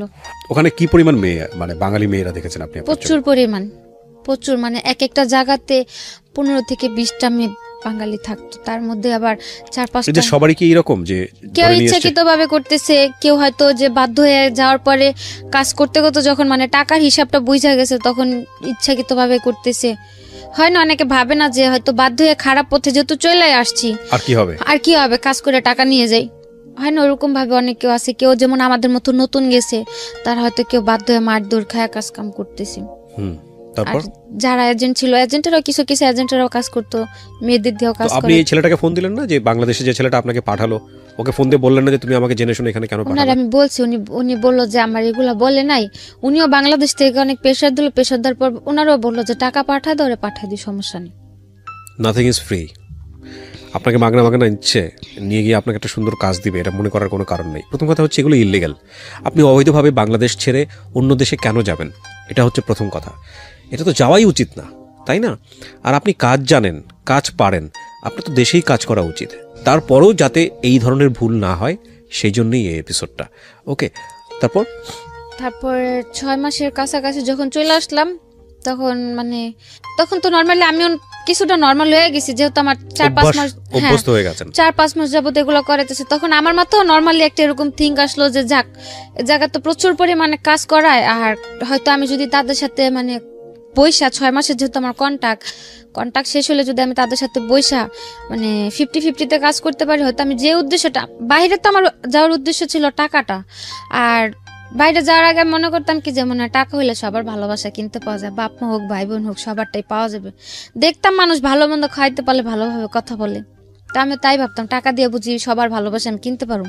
আমি যদি সবাই টাকা পয়সা দেই, সবাই মনে আমার আদর করবো, আমার সাপোর্ট করবো, যে জিনিসটা আপনার চাইল্ডহুডে মিসিং ছিল, হ্যাঁ ছোটবেলায় আপনি পান। হ্যাঁ, আর তারপর যখন মানে যে কোনো জায়গায় এখনো পর্যন্ত যদি কাউরে দেখি না পোলাপান মানে মাদের সাথে চলাফেরা করে, বা মারা যখন বাচ্চাদের আদর করে, মানে এই জিনিসটা ছোট থেকে বুঝি নাই, কিন্তু এখন এটা নিয়ে খুব খারাপ লাগে যে কত মানুষের মানুষ বুড়া হয়ে যায় কিন্তু মানুষের বাপ মার কিছু হয় না।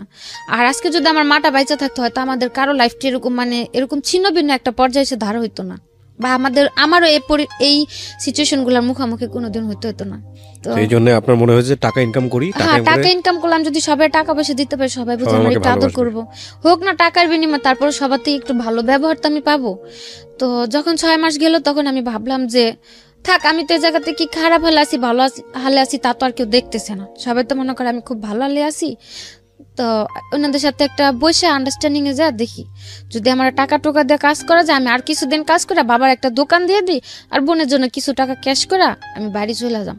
যেহেতু আমার যা হওয়া তা তো হয়েই গেছে, এখন আমি বাড়ি যদি শূন্য হাতে চলে যাই, হয়তো আমার কিছুদিন পরে আবার একটা স্টেপ নিতে হবে, বা দেশে এসে কম বেতনে কাজ করে আরো কথা শুনতে হবে যে 5-6 মাস বিদেশ থেকে আসলাম, কি করলাম, মানে সব দিক দিয়ে চিন্তা ভাবনা করে আমি ওনাদের সাথে বসলাম। একদিন বসার পর বললাম যে আপনারা তো আমার 6 মাসের কন্ট্রাক্ট আনলেন, 6 মাস তো শেষ, তো আমি যদি এখন বাড়ি চলে যেতে চাই বাড়ি পাঠা দিবেন? পরে ওনারা বললো যে যদি চলে যেতে চাও পাঠায় দেন, যদি থাকতে চাও থাকবা, আমাদের কোনো সমস্যা নেই।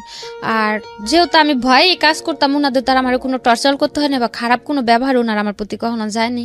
আর আমার খুব আদর করতে, এই কারণে মানে আমার যে জায়গায় কাজে দিছিল ওই জায়গায় কেউ বলতো না আমি যে বাঙালি, কালো হয়তো সবাই মনে করতো কি ইন্ডিয়া। তো এই কারণে মানে প্রচুর কাজ হইতো, আর কাজের ওই জায়গায় সবাই অনেক আদর করতো, বস যারা ছিল, এই কারণে আমার ওই এজেন্ট গুলো আমার খুব আদর করতো। ওনারাও মানে ওই 6 মাস আমার সাথে ওরকম ভাবে ছিল যাতে আমি 6 মাস পর থাকতে রাজি হই। তারপরে ওনারা খুব আদর করতো, মানে ওনারা আমার এরকম ভাবে রাখছে বা বুঝাইছে যে তুমি যদি থাকো ভালোভাবে থাকবা, এটা সেটা, বা আমিও ছিলাম, দেখলাম তো ভালোই। তারপরে আমি আবার রাজি হলাম যে ঠিক আছে। আপনাদের যে এই ধরনের কাজের মধ্যে জড়িয়ে গেছেন বা করাচ্ছে সবাই, আপনাদের নিয়মিত মেডিকেল চেকআপটা করা হতো, ডাক্তারের চেকআপটা করা হতো? না, করানো হতো না, না? ওদিকে ওরকম ভাবে কোনো কাজ করাইতো না যে মানে কোনো স্বাস্থ্য রোগ পরীক্ষা যেটাকে বলে, হ্যাঁ এগুলো করানো হতো না? না না। এগুলো তো এক ধরনের মানে মৃত্যুকূপ যেটাকে বলে। তো মানে কখনো ডাক্তারের কাছে চিকিৎসা করতে নিয়ে যেত না, কোনো প্রবলেম হলে ওগুলোর জন্য নিয়ে যেত। তারপর ওনার সাথে বসার পর আমি বললাম যে আমার যেহেতু কন্ট্যাক্ট শেষ আর সো মিউচুয়ালি 50-50% বা এরকম কোনো কিছু। হ্যাঁ, তো আমি যদি এখন থাকতে চাই আমার কিভাবে রাখবেন? ওরা বললো যদি থাকতে চাও বেতনে থাকতে চাও বেতনে থাকতে পারো, আর যদি 50-50-তে থাকো তাও থাকতে পারো, যদি যেহেতু কন্ট্যাক্ট শেষ। আমি ভাবলাম যে যদি আমি চাইলে পারতাম মানে ডাইরেক্টলি একা কাজ করতে, মানে আমি যা কাজ করতাম টাকাগুলো আমার থাকতো, যদি তা আমি বলতাম রাজি হতো। যেহেতু কন্ট্যাক্ট শেষ তাদের টাকা দুইটাই গেছে। তা আমি ভাবলাম যে ওই জায়গাতে তো কাজ করতাম, পুলিশের যে প্রবলেমগুলো হতো দেখতাম। তা আমি ভাবলাম যে আমি যদি একা কাজ করি আমার তো পুলিশে যদি একটা প্রবলেম হয়েও যায় আমার তো কেউ সেফটি করবো না। আর দ্বিতীয় কথা হচ্ছে তাদের যদি আমি কিছু টাকা দিয়ে হাত করে রাখি আমার যত বড় প্রবলেমই হোক, যত তারা ব্যবসা করে তাদের সাথে ওরকম লোকেদের সাথে অবশ্যই হাত আছে, ওনারা আমার সাপোর্ট করবো। তারপর আমি বললাম যে ওগুলা ভাইবা আমি বললাম আমি 50-50-তে কাজ করুম, যদি আমার পুলিশ টুলিশ ধরে বা কিছু করে ওইগুলো আর সাপোর্ট দিতে হবে আপনাদের। পরে বললো যে ঠিক আছে, যদি পুলিশ ধরে নিয়ে যায় ছুটায় আনতে যা টাকা লাগবে তাও তুমি অর্ধেকটা দিবা আমরা অর্ধেকটা দিই। তা আমি বললাম আচ্ছা ঠিক আছে। তো ওইগুলো ওইভাবে কথা বলার পরে মানে কন্ট্যাক্ট শেষ হওয়ার পরে ও কন্ট্যাক্টের মধ্যে আমার আবার আরেক জায়গায় বিক্রি করে দিল। বিক্রি করলো কিভাবে? হ্যাঁ, ওই যে 6 মাসের কন্ট্যাক্ট ছিল না, উনার আমার 1 মাস কাজ করাইলো। আর এগুলো তো পরে বুঝতে পারলাম যে কি পরিমাণে টাকা। 1 মাস না, একটা মেরে দিয়ে যদি 15 থেকে 20 দিন কাজ করে কন্টিনিউ, ও একটা মেয়ে যাওয়া আসার যা খরচ যায় সম্পূর্ণ টাকা উঠা যায় 15 থেকে 20 দিনই। তো সে জায়গাতে আমার 1 মাস কাজ করালো। কাজ করানোর পরে তাদের তো যা খরচ উঠা গেল, এমনকি এক্সট্রা উঠলো। তার 1 মাস পর আমার যে 5 মাস ছিল কন্ট্যাক্টে, ওই 5 মাসের কন্ট্যাক্ট করে আরেকটা এজেন্টের কাছে বিক্রি করে দিল। এটা আপনি পরে বুঝেছেন নাকি তখনই বুঝেছেন? তখনই মানে বিক্রি করার সময় আমার বলেনি, যেদিন আমার নিয়ে যায় ওদিন বলছে যে তোমার যে বাকি 5 মাসের কন্ট্যাক্ট আছে তুমি ওদের কাছে থাকবা, কোনো ঝামেলা করবে না।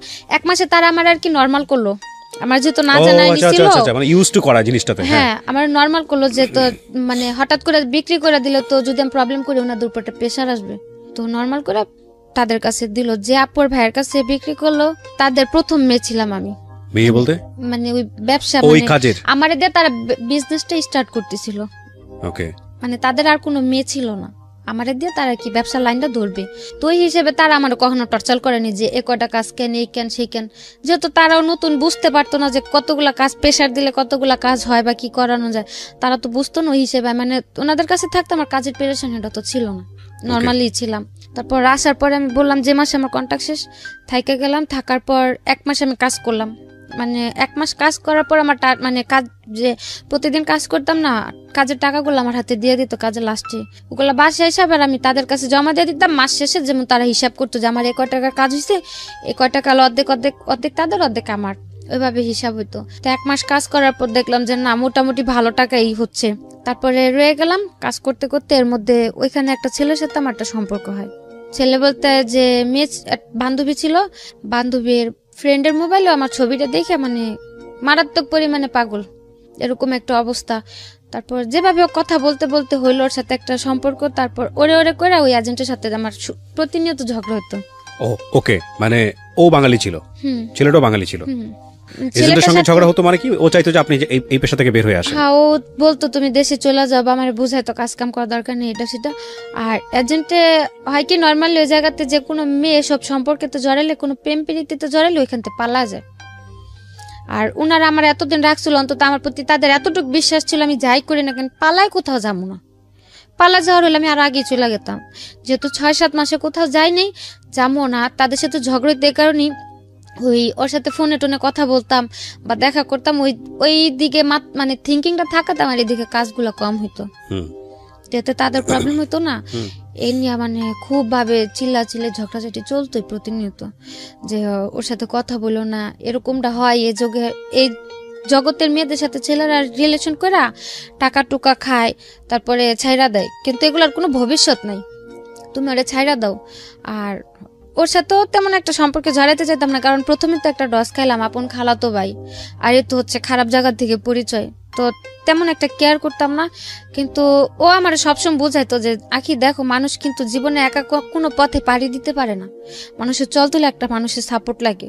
মানে ওর সবচেয়ে একটা কথা আমার বেশি টাচ করে, ও আমার বলে যে তোমার তো কেউই নেই, মা নাইকা বাপ থাইকাও নাই, ভাই বোনও তোমার দেখে না, নাহলে আমি তোমার সাপোর্ট হয়ে রইলাম। বাবা মা শিখাইছে ছোট থেকে যে একটা মানুষ যদি কোন একটা এতিমের সাপোর্ট করে তার নাকি অনেক সোয়াব হয়। ওই কথাটা বলাতে আমি মানে এতটুক ভাবলাম যে যেহেতু আমার এতটুক জিনিস বুঝতে পারছে যে আমার কেউ নাই, ও যেহেতু এই জিনিসটা বুঝতে পারছে যে আমি সবার ভালোবাসার কমতিটা ফিল করি, বা মানে একটু যে সব দিক দিয়ে আমার খুব সাপোর্ট করতো আর আমার ওগুলো খুব ভালো লাগতো। তো যাক গেল, তার সাথে মানে তো ঝগড়াঝাটি করতে করতে 3 মাস সম্পর্ক চলার পরে তারপর 3 মাস চললো। 3 মাসের মধ্যে টুকটাক ঝগড়াঝাটি হলো। 18 ওকে কি আপনি বিয়ে করছিলেন? না, বিয়ে হয়নি। তারপর ওই 3 মাস সম্পর্ক থাকার পরে এর মধ্যে মানে ওই যে এজেন্টের কাছে ছিলাম তাদের মধ্যে মানে তাদের কাছে আমি টোটালি একটা কালার খেয়ে গেলাম যে মানে তারা এখন আমার আর মানে আগের মতো একটা কেয়ার করে না বা সহ্য করতে পারে না ও ছেলের সাথে সম্পর্কটা গভীর হতে। আর ও বলতো তুমি দেশে চলে যাও।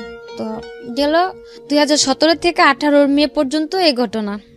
18 মে মাসের 14 তারিখে আমি পুলিশে ধরলাম। পুলিশে ধরলো মানে কি অন স্পট?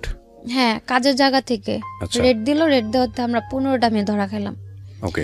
তো মালয়েশিয়ান পুলিশের কাছে? হ্যাঁ, ওটা ছিল এমনি তো নর্মালি পুলিশ, মানে ওদিকে তো পুলিশের এক একটা মানে আছে আইপিকেল টিপিকেল ইমিগ্রেশন। তো নর্মাল পুলিশে ধরছে, দিক থেকে টাকা দিয়ে ছুটে আসা যায়। 9 তারিখে ধরলো। ধরার পরে যাওয়ার পথে আমি ওর ফোন দিয়ে বললাম যে এরকম ভাইয়ার কাছে আমার টাকা আছে, যদি আমার যত তাড়াতাড়ি সম্ভব আমার ছুটে নিয়ে আসতে বলবা, যেহেতু জানি যে নর্মাল পুলিশে ধরছে ওরা টাকা টুকা নিয়ে ছাইড়া দিব। তো বললো যাচ্ছে ঠিক আছে। তারপর 9 দিন পর আসলাম। তার আর কি উকিল ধরার পর পাসপোর্ট তো তাদের কাছে ছিল, ওইখান থেকে 9 দিন পর ছুটে নিয়ে আসলো, কোনো সমস্যা হলো না। তো ছুটে আনলো আমার 3,500 রিঙ্গিতে। সে জায়গাতে আমার বললো যে 13,000 রিঙ্গিত লাগছে, ওই টাকাটা আমার থেকে নিল। তো তারপর কোনো প্রবলেম হলো না। মানে হয় না একটা বাটপারি বিজনেস আর কি, 2 নম্বরই বিজনেস, এবং তার মধ্যে যত রকমের বাটপারি আছে আর কি। হ্যাঁ, তারপর ওই মে মাসের 14 তারিখে ছুটে আসলাম। আসার পর 3-4 দিন রেস্টে থাকার পর আবার কাজে গেলাম। যাওয়ার পরে জুনের 24 তারিখে আবার ধরা খেলাম। আবার পুলিশ নিয়ে গেল? এবার পুলিশ নেই, এবার ইমিগ্রেশন নিল। ইমিগ্রেশন নিয়েছে, ওকে। তারপর যেদিন ধরা খাইছি সেদিন আমার কাছে ফোনও ছিল না, মানে অসুস্থ ছিলাম। তো কাজে যাওয়ার নিয়ে আর কি, তাদের সাথে একটু কথা কাটাকাটি হলো। ওনারা আমার বললো যে রাত্রে যদি ফোনে কথা বলো, দিনে তুমি সুস্থ থাকবা কোথা থেকে আর কাজ করবা কোথা থেকে। মানে আপনি যে ছেলেটাকে লাভ করেন তার সাথে কথা কাটাকাটি হচ্ছে? না, ও বললো যে তুমি কাজে যাও না, যেহেতু তুমি অসুস্থ কাজে যাও না। জ্বর ছিল কিছুটা। আর আমি আমার এজেন্টদের বললাম, তখন তো 50-50, ইচ্ছা হলে কাজে যেতাম, ইচ্ছা হলে যাইতাম না, কিছু বলতো না। তো আমি বললাম যে আমি আজকে কাজে যাব না, আর অসুস্থ থাকারই ছিল। ওই ঈদের 1 সপ্তাহ পরে ধরা খেয়েছি, তো যেমন ঈদ গেছে এই শুক্রবারে, আগামী শুক্রবারে ধরা খাইছি। ওই 7 দিন কাজের প্রচুর চাপ ছিল। তো দেখা যাচ্ছে ওই কারণে খুব অসুস্থ ছিলাম, আবার রাত্রে ঘুম কম, তোর সাথে কথা বলতাম।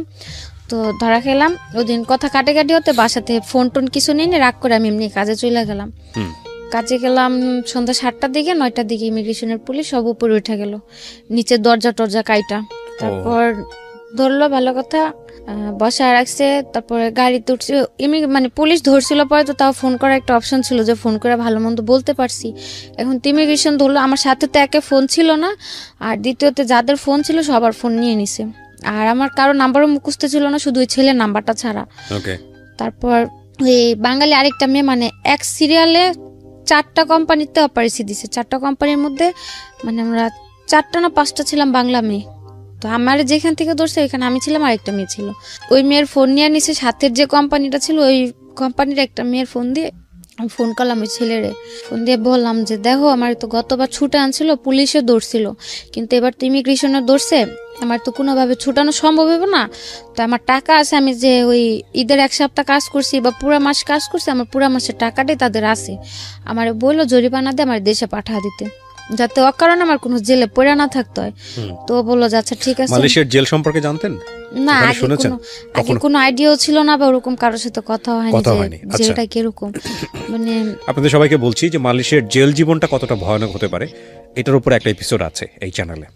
এটা ইউটিউব জীবন গল্পের পার্ট নাম্বার 1। তাহলে বুঝবেন যে মালয়েশিয়ার জেল জীবনটা কতটা ভয়ানক। বলেন তারপর ওইখানে একটা মেয়ের ফোন ছিল, ওর ফোনটা দিয়ে আমি ফোন দিয়ে বললাম যে যেহেতু ইমিগ্রেশনে ধরছে, আমার তো কোনোভাবে ছুটানো সম্ভব হইব না। আর প্রথমবার যখন ধরা খেলাম তখন যে 9 দিন ছিলাম, ওদিকে তত একটা কষ্ট হয়নি। আর তার মধ্যে 2-3 দিনই ভাইয়ারা যা দেখা করছে, কারণ তখন তো আমার ছুটানোর জন্য ট্রাই করতেছিল, যা দেখা করে আসছে বা খাবার টাবার কিনে দিয়ে আসছে, সমস্যা হয়নি তত একটা। আর এমনিতে রাখছিল যেমন সেফটি রুমে ছিলাম, তো প্রবলেম হয়নি। আর জেলটা কি দেখিও নি তখন। তো বলার পর আর আমি বললাম যে যেভাবে সম্ভব হয় আমার খুব শীঘ্র দেশে পাঠা দিতে বলবো, আমার যা টাকা আছে ওদের যথেষ্ট হবে আমার জরিপানাতে দেশে পাঠানোর জন্য, আমার যাতে জেলে না রাখি। আর পাসপোর্টটাও যেহেতু তাদের কাছে, তো বললো যে আচ্ছা ঠিক আছে, তুমি কোনো টেনশন করো না, কান্নাকাটি করো না, এদিক থেকে তাদের যতটুকু প্রেশার দেওয়ার বা যতটুকু কি করার আমি করুম, তুমি কোনো কান্নাকাটি করো না। আচ্ছা গেল। তারপর 3 দিনের দিন যখন যাওয়ার পরে 3 দিনের দিন যখন স্টেটমেন্ট নিতে আনলো, তখন স্টেটমেন্ট দেওয়ার পর ওনারা আমার বললো যে তোমার পাসপোর্ট কার কাছে। আর পুলিশে ধরার পর যদি বলে যে এজেন্ট আছে বা কিছু, তাহলে হয়তো তার যেমন যদি আমি তখন বলতাম যে আমার এজেন্ট আছে, তাহলে হয়তো আমার এজেন্টটা খোঁজার জন্য আমার যে জায়গায় জেল হয়েছে 3 মাস, সে জায়গায় হয়তো 6 মাস 1 বছরও হইতে পারতো এজেন্টের খোঁজার জন্য। তো তারা যাওয়ার পরে শিখাই দিছিল যে যদি কোর্টে উঠায়, তাহলে যদি জিজ্ঞেস করে যে তোমার কি অপরাধ আছে নাকি, মানে মালয় ভাষাতে, তাহলে বলবা যে হ্যাঁ আমার অপরাধ আছে। যেহেতু আমি ট্যুরিস্টে ঢুকলাম, ভিসা তো 1 মাসের ছিল, তো কেস হইতো 2টা, একটা হচ্ছে কসং মানে ভিসা ছাড়া, আর একটা মাসাজ, 2টা কেস হইতো। তো বলছে যে কোর্ট উঠালে যদি জিজ্ঞেস করে যে তোমার দোষটা কি তোমার কিনা, স্বীকার করবা যে হ্যাঁ দোষটা আমার, তাহলে ওই কোর্টের থেকে শাস্তি মাফ করে দিব। আর যদি অস্বীকার করো, যতদিন স্বীকারোক্তি না দিবা অতদিন তুই তোমার কোর্ট উঠাইতে থাকবো, জেল দিতেই থাকবো। 3 দিনের দিন যখন টাকা এলো, তারপর স্টেটমেন্ট দেওয়ার জন্য আমার জিজ্ঞেস করলো আমার কি এজেন্ট আছে নাকি, আমি বললাম যে না। পরে বললো কিভাবে আসছি, বললাম মিথ্যা কথা, যে এমনি একটা ফ্রেন্ডের মাধ্যমে আসছিলাম, তো আমার কোনো এজেন্ট নেই। তারপর জিজ্ঞেস করলো পাসপোর্ট কোথায়, আমি বললাম যে পাসপোর্ট আমার রুমে আছে। বললো যে যদি কারো ফোন দাও পাসপোর্ট দিয়ে যাবো, আমি বললাম হ্যাঁ। তারপরে আমি ওই ছেলের ফোন দিলাম, ছেলের ফোন দিয়ে বললাম যে আমার এজেন্টের নাম্বারটা দাও, আমার কাছে তো ফোন নাই, কারণ নাম্বার নাই। ওরে বললাম যে ভাইয়ের নাম্বারটা দাও, এখান থেকে ফোন দিতে বলছে পাসপোর্টের জন্য। তারপর ওর নাম্বার দিল, নাম্বার দেওয়ার পর ভাইয়ের ফোন দিলাম। ফোন দেওয়ার পরে বললাম যে ভাই এরকম এখন আমার কি করবেন, আমার দেশে কয়দিনের মধ্যে পাঠাবেন। উনি আমার বললো তুমি টেনশন করো না, হয়তো 7-8 দিনের মধ্যে তোমার দেশে পাঠিয়ে দিব। তা আমি আর বেশি কিছু বললাম না, জোর খাটানো তার আমার ভিতরে তার জোর খাটানোর সুযোগ নেই, বা আমি তার ফোনও করতে পারলাম না। তা আমি আর কিছু বললাম না। ওদিকে স্টেটমেন্ট দেওয়ার পরে নিয়ে আসলো, আসার পরে 14 দিন পর আমাদের কোর্টে উঠাইলো। যে জায়গা বললো 9 দিনের মাথায় আমি দেশে চলে যাবো, জায়গায় 14 দিন হয়ে গেল, কোর্টে গেলাম। তো কোর্টে যাওয়ার দিন ভাবলাম হয়তো কোর্টে যায় ভাইয়াদের দেখা পাবো, তো তারা আসতে পারে কোর্টে, যেহেতু কোর্ট উঠাবো, দিক থেকে হয়তো কেস সেটেল করে দেশে পাঠিয়ে দেবে, না তো ছুটায় নিয়ে যাবো। তারপর 14 দিন পর কোর্ট উঠালো, কেউ আসে নেই ওই জায়গাতে। আর আমার ফোন ছিল না, আমি কারো ফোনও দিতে পারিনি। 14 দিন পরে কোর্টে উঠানোর পরে কোর্টের থেকে রায় দিল যে আরো 14 দিন থাকতে হবে, আরো 14 দিন পর আমাদের রায় দেবে। তারপরে গেলাম, আবার 14 দিন থাকলাম। ওই 14 দিন থাকার মধ্যে যে জায়গাতে ছিলাম, ওই জায়গাতে মানে অনেকের যেমন জেল হয়ে গেছে, কেউ টিকেটের জন্য বসে আছে, ক্যাম্পে ছিলাম, মানে মেন জেলে তখন নেয়নি, ক্যাম্পে রাখা হয়েছিল। তারপর ওই ক্যাম্পের অনেকে যারা বাড়ি চলে গেত তাদের কাছে আমি ছেলের নাম্বারটা লিখে দিতাম, জোরে ফোন দিয়ে বললেন যে আমার এই তারিখে কোর্টে উঠাইবো, জানি ওরা কেউ আসে। তো ওই ইন্দোনেশিয়া মেরে দিতাম, বাংলা মানে যখন যে যাইতো তার কাছে আমি নাম্বার দিয়ে দিতাম, যাতে একটু ফোন দিয়ে জানা দেয় যে আমি এই তারিখে কোর্টে উঠুম, ওই কোর্টে আমার উঠাইবো, কোর্টের নামটাম বলে দিতাম। তারপরে গেল 28 দিন পরে কোর্টে উঠলাম, ওই দিনও কেউ নাই। 28 দিন পর আমাদের কোর্টের থেকে রায় দিল 2 মাস করে জেল। আর 2 মাস করে জেল বলতে মালয়েশিয়াতে জেল হয় 21 দিনের, মানে 21 দিনে 1 মাস ধরা হয়। তো 21 দিন 2 মাসের জেল হলো, সে জায়গাতে 28 দিন তো আমাদের এমনি চলে গেল কোর্টের জন্য। 28 দিন কাইটা হাতে ছিল 13 দিন। ওই 13 দিন আমাদের আর কি মেন যে জেল, ওই জেলে পিঞ্জারাতে পাঠানো হলো। ওদিকে গেলাম, কোর্টের থেকে বের হওয়ার পরে মানে আমার কাছে ছিল 40 টাকা। জেলের অভিজ্ঞতা শুনতে চাই, জেলে কেমন লাগতেছিল? জেলে তো ছিলাম মাত্র 14 দিন, আর ওদিকে অনেক মেয়েরা ছিল, তো কথাবার্তা বলতো, আর সারাদিন একা একা বসে থাক, শুধু কান্না করতাম। আর মেয়েরা খালি বলতো যে এত কান্না করতে পারে মানুষ, চোখ দিয়ে এত পানি পড়ে। বাঙালি না, কোনো বাঙালি মেয়ে ছিল না, আমি একা ছিলাম। মানে আমার যে রুমে রাখা হয়েছিল, আমি ছিলাম ভিয়েতনাম, ফিলিপিন, মানে এক দেশে 2-1টা করে মেয়ে ছিল। কারণ আরো বাংলা মেয়েরা ছিল, সবার থেকে বয়স আমার কম ছিল, এই কারণে আমার আলাদা মানে বয়স কম যে মেয়েদের ওদের সাথে রাখা হয়েছিল। আর যাদের বয়স বেশি ছিল তারা মানে সাথে যারা ধরা খাইছে সবাই একসাথে ছিল, আমার একা এক জায়গায় রাখা হয়েছিল। মানে আমাদের যে গ্রুপ ছিল ওর মধ্যে আমার এক জায়গায় রাখা হয়েছিল। ওদিকে যেমন অল্প বয়সে যারা, তাদের কোনো কাজ করাইতো না, বিকাল হলে খেলতে নিয়ে গেতো, টিভি দেখাইতো, তারপরে ABCD এগুলো পড়াইতো, মানে ছোট বাচ্চাদের জন্য ওগুলো আলাদা। ওদিকে আর কি 12-13 বছর থেকে নিয়ে 21 বছর পর্যন্ত ওই জায়গায় রাখা হইতো। আর তখন তো বয়স ছিল 19, তো ওই জায়গাতে আমারও রাখা হয়েছিল। তো তেমন কষ্ট একটা হয়নি, কারণ বিকেল হলে বাইরে নিয়ে আসতো, হাঁটাহাঁটি। কষ্ট বলতে এতটুকু ছিল, জেল তো জেলই, তো খাবার দাবার শোয়া এগুলোতে একটু প্রবলেম ছিল। তারপর কোর্টের থেকে যখন পিঞ্জারায় পাঠালো, আমি ছেলেরে ফোন করলাম যে তোমার আমি বারবার করে বললাম, ভাইয়ারে ফোন দিয়ে বললো আমার জন্য বাড়ি পাঠা দেয়, কিছু তো করলো না, বরং আজকে কোর্টের থেকে আমার 2 মাসের রায় দিয়ে দিল, 2 মাস জেলের। তা তুমি কি করলা? তো আমার কথাটা শুনে কান্না করে দিছে যে তোমার টাকা ছিল, তুমি বললা, তারপরেও তোমার এজেন্ট আমার থেকেও আরো 2000 রিঙ্গিত নিল, বললো যে টাকা আরো 2000 টাকা দিলে তোমার জরিপানাতে দেশে পাঠা দিব। তারপরেও টাকা দিল, মানে আমার কথাটা শুই না, যেমন এক প্রকার ও পুরো হ্যাং হয়ে গেছে, যে এদিকে টাকাও দিল, ওদের সাথে তো কন্টিনিউ যোগাযোগ করতেছে, কিন্তু ওরা তো বলতেছে যে সব ওকে হয়ে গেছে, আমি দেশে চলে যাম 2-1 দিনের মধ্যে। ওই মুহূর্তে শুনতে পেলো যে আমার এখন পিঞ্জারাতে পাঠাইতেছে।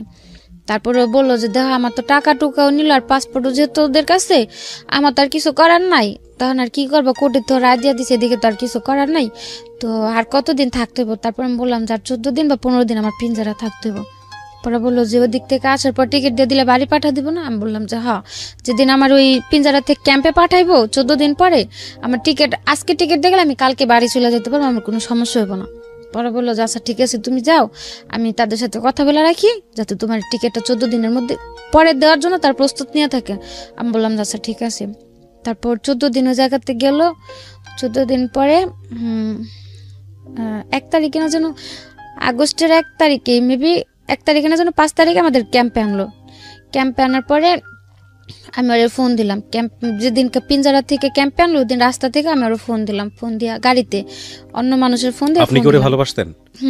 আচ্ছা, মানে আমার খুব কেয়ার করতে, একটু যে মানে যত প্রবলেম, বাড়ির প্রবলেম হোক বা আমার প্রবলেম হোক, সবকিছু তো খুব সাপোর্ট করতো। এর সাথে পরিচয় আপনার এই ধরনের কাজ করতে গিয়ে? না, ওই কাজের জায়গা থেকে নয়, ওইদিকে আমার একটা বান্ধবী ছিল। যাই হোক, আমি জানতে চাচ্ছি না। ওকে, তারপর ওরে ফোন দিলাম, ফোন দিয়ে বললাম যে দেখ আমার আজকে ক্যাম্পে পাঠাইতেছে, যত তাড়াতাড়ি সম্ভব ওতে পাসপোর্টটা নিয়ে আমার টিকিট দিয়ে দিও, আমি বাড়ি চলে যাব। ও কি করতো মালয়েশিয়াতে? ও জব করতো ইঞ্জিনিয়ারিং এ জব করতো, কম্পিউটারে। ওকে। বলার পরে আমি বললাম যে আমার আজকে ক্যাম্পে পাঠাইতেছে, যেভাবে সম্ভব আমরা বাড়ি পাঠা দেওয়ার করো, আর ওরা টাকা টুকা চাইলে তুমি আর টাকা দিও না, এখন আর আমার কোনো খরচ নেই, শুধু টিকিটটা কিনে দিব। আর নর্মালি একটা এজেন্টের দায়িত্ব থাকে যে একটা মেয়ে যদি ধরা পড়ে তার টাকা না থাকলে টিকিট কাইটা দেশে পাঠানোর। তারপরে ও বললো যে আচ্ছা ঠিক আছে, কোন ক্যাম্পে নিছে কইতে পারো? তো আমি বললাম যে আমি জানি না কোন ক্যাম্পে আনছে এখনো, তো যদি আমি পারি কোনো রকম ভাবে কারো কাছে নাম্বার দিলাম, তোমার কাছে ঠিকানা বা আমার বডি নাম্বারটা আমি পাঠাই দিমুনি। বললো যে আচ্ছা ঠিক আছে। তারপরে যখন ক্যাম্পে নিয়ে গেল, ক্যাম্পের নামটা আমি জানতে পারলাম, মানে ওই জায়গাতে একজন করে নেয়, যেমন সাথে টাকা টুকা জিনিসপত্র থাকলে সব জমা দিয়ে একটা রিসিপ্ট দেয়, একটা বডি নাম্বার দিয়ে দেয় যে কোন ব্লকে থাকবে, কত বডি নাম্বার, ওইগুলো দিতে। মানে অনেক লোক ছিলাম তো, সিরিয়াল ছিল অনেক, তো প্রায় লাস্টের দিকে ছিলাম আমি, ওই সিরিয়ালগুলো দিতে দিই। তারপর আমাদের সাথে কিছু লোক ছিল নতুন ধরে আনছে, ওদের কাছে ফোন ছিল, এখান থেকে একটা ফোন নিয়ে আমি ফোন দিলাম আমার বাড়িতে মেজুয়াপুর গেছে, যে যেহেতু ও দিক দিয়ে প্রেশার দিতেছে, ওরাও যদি জানে, ওরা হয়তো এজেন্টের ফোনটা বলবো আমার টিকিটটা দিতে। তো ওই লোকটা নাম্বার দিয়ে ফোন দিলাম মেজাপুর ছেলে ফোনটা ধরে বললো যে আমু বাইরে গেছে, তো আমি বললাম ডাক দিয়ে দাও। ও ডাক দিতে দিতে ওই লোকের ফোনটা গেল বন্ধ হয়ে, তো বন্ধ হয়ে গেল। আমার যে স্লিপ দিল, একটা রিসিপ্ট দিল, ওই রিসিপ্টের ভিতরে মানে একটা সাইন উঠলো, আমার ফোন কল অলরেডি হয়ে গেছে। তো আমি আর কিছু করলাম না, আমি ওদিকে বসে বসে কান্না করতেছি। মানে 3 দিন পরে একটা মাস্টার কল করার সিস্টেম দেয়, মানে ওদিক থেকে ফ্রিতে। তা আমার তো আর ওই কলটা করতে দিব না, যেহেতু আমার এই জায়গাতে সাইন উঠে গেল। তো কান্না করতেছি, ওদিকে একটা রোহিঙ্গা ছেলে ছিল, মানে ওই জায়গার ভিতরে যে হয় না অনেকের যে পরিচয়পত্র নাই বা পাসপোর্ট টাসপোর্ট না থাকলে 3-4 বছর ওই জায়গায় অনেকে পড়ে থাকলে ওদের আর কি বাইরে কাজ টাজ করতে দেয়, যে আসামিদের সাথে দেখা করতে আসলে নিয়ে যায়, বা যে নতুন লোক ধরে আনলে ব্যাগ ট্যাগ সরা রাখি, ওরকম লোক ছিল একটা রোহিঙ্গা। তো বলতেছে যে আপনার কি সে কান্না করেন কি আপনি? তারপর আমি বললাম যে এরকম আমার তো জায়গাতে কেউ নাই, আমি বাড়িতে ফোন দিলাম, ফোনটা বন্ধ হয়ে গেল, আর আমার স্লিপেও সাইন উঠে গেল, আমি তার ফোন দিতে পারবো না, আমি যদি কাউরে না জানি আমি এ জায়গাতে আসি, কিভাবে আমার কেউ টিকিট দিব? তো ও কইলো যে মালয়েশিয়ার কারো নাম্বার আছে আপনার কাছে? আমি হ্যাঁ আছে। তো কইলো যে আপনি একটা কাগজে আপনার যে স্লিপে বডি নাম্বার দিছে, বডি নাম্বার, ব্লক নাম্বার আর নাম্বারটা লিখে দেন, আমি ফোন দিয়ে জানা দিম। তারপর ওই ছেলের কাছে আমি ওই ছেলের নাম্বার লিখে দিলাম, আমার বডি নাম্বার, কত ব্লক লিখে দিলাম। তারপর ওই ছেলে ফোন দিল ওর কাছে, ওরে ফোন দিয়ে বলছে যে আমি এরকম এই জায়গাতে আসি, এত আমার বডি নাম্বার। তারপর ও আবার আমার এজেন্টের কাছে গেছে, ওই বাইরের ওই ছেলেটা, যাওয়ার পরে বলছে যে আমার এই জায়গাতে নিয়ে আসছে, আমার টিকিট দিব কবে। ওরা বলতেছে পাসপোর্ট দিয়ে দিছে, মানে কোম্পানির লোকের কাছে পাসপোর্ট দিছে, টাকা দিয়ে দিছে, ওরা টিকিট দিয়ে যাবে। এসে করতে করতে প্রায় 15 থেকে 20 দিন যায়। ওই 15-20 দিনের মধ্যে এই ছেলে আবার ওরা একটা ফ্রেন্ডে পাঠায় আমার সাথে জেলে দেখা করতে। তারপর ওরকম করতে করতে আমার এজেন্ট আবার ওর কাছ থেকে টাকা নিল আবার। ওকে, টিকিট দিবে বলে আরো 2বার টাকা নিল।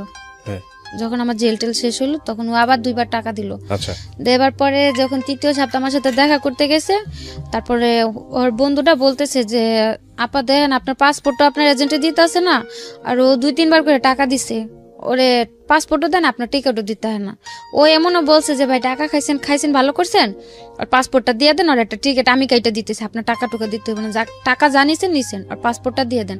আর পাসপোর্টটা বারবার চাইতেছিল এই কারণেই যে মালয়েশিয়ার জেলে যদি ট্রাভেল পাসের ফর্ম কেউ ফিল আপ করে অন্তত পক্ষে 7 থেকে 8 মাস ওই ট্রাভেল পাসের স্লিপের জন্য বসে থাকতে হয়। মানে বাংলাদেশ এম্বাসি হয়ে এখান থেকে একটা কাগজ যাব, ওই কাগজটার জন্য 7 থেকে 8 মাস অপেক্ষা করতে, যাদের পাসপোর্ট নাই। আর যদি আমার পাসপোর্ট না দিত তাহলে হয়তো আমার আরো 7 থেকে 8 মাস জেলে থাকতে হতো।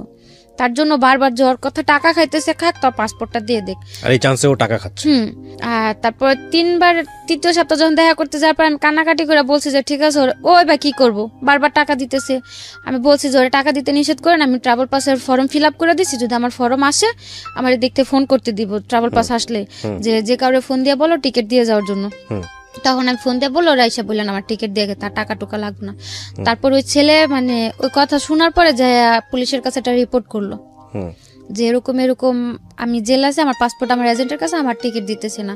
ওই জেলে পুলিশের থেকে ওই এজেন্টের কাছে একটা নোটিশ পাঠাইলো যে পাসপোর্টটা যাতে দিয়া দেয়। তারপরে সপ্তাহে যে আমার টিকিট দিয়ে আসলো, তারপরে দেশে আসলাম। এদিকে এজেন্টের জন্য আমার জেল খাটতে হলো 3 মাস, অথচ কোর্টের থেকে আমার রায় দিল আমার জেল হইলো 41 দিন। 41 দিনের জায়গায় আমার জেল খাটতে হলো 90 দিন। তারপরে আসলাম, আসার পরে ওই ছেলের সাথে যেহেতু সম্পর্কটা দেশে আসার পরেও ছিল, ওই সেপ্টেম্বরে দেশে আসলাম। ও বলল যে দেশেই থাকো, দেখি আমি যতটুকু পারি তোমার হেল্প করুন, টাকা টুকা যা লাগে। তারপরে আমি ভাবলাম যে যেহেতু আছে আমার এতটা সাপোর্ট করছে, যদি আমি ওর কাছে যাই হয়তো গেলেও আমার একটা ভালো কাজে টাজে লাগা দিলে আমি করতে পারুম। তো ওরে বললাম, বলার পর ও তত একটা মানে রায় দিল না। তারপর আমি গেলাম 2য় বার যে ইন্দোনেশিয়া দিয়ে।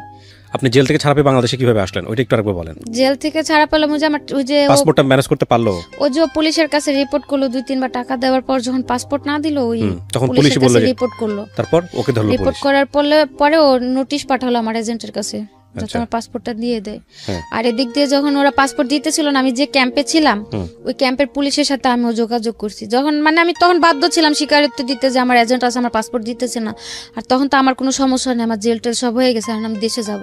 তখন ওই জায়গার পুলিশদের সাথে আমিও কথা বললাম যে এরকম এরকম আমার এজেন্ট আছে, এজেন্ট আমার পাসপোর্টটা দিতেছে না। ওনার জিজ্ঞেস করলো যে এজেন্ট যে বাসায় থাকে সে বাসা তুমি চেনো?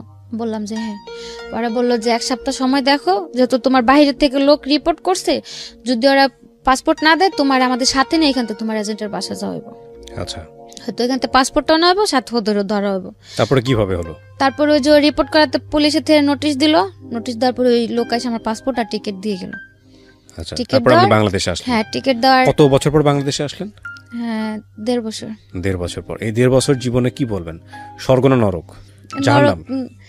নরকের চাইতেও যদি খারাপ কিছু থাকে, নরকটা তো মরার পর কেমন হবে দেখতে জানি না, কিন্তু বাইচা থাকতে হয়তো ওটা একটা নরক ছিল। তো আসলেন, আসার পরে দেশে ছিলাম সেপ্টেম্বর আসছি, সেপ্টেম্বরের 17 তারিখ আসছি।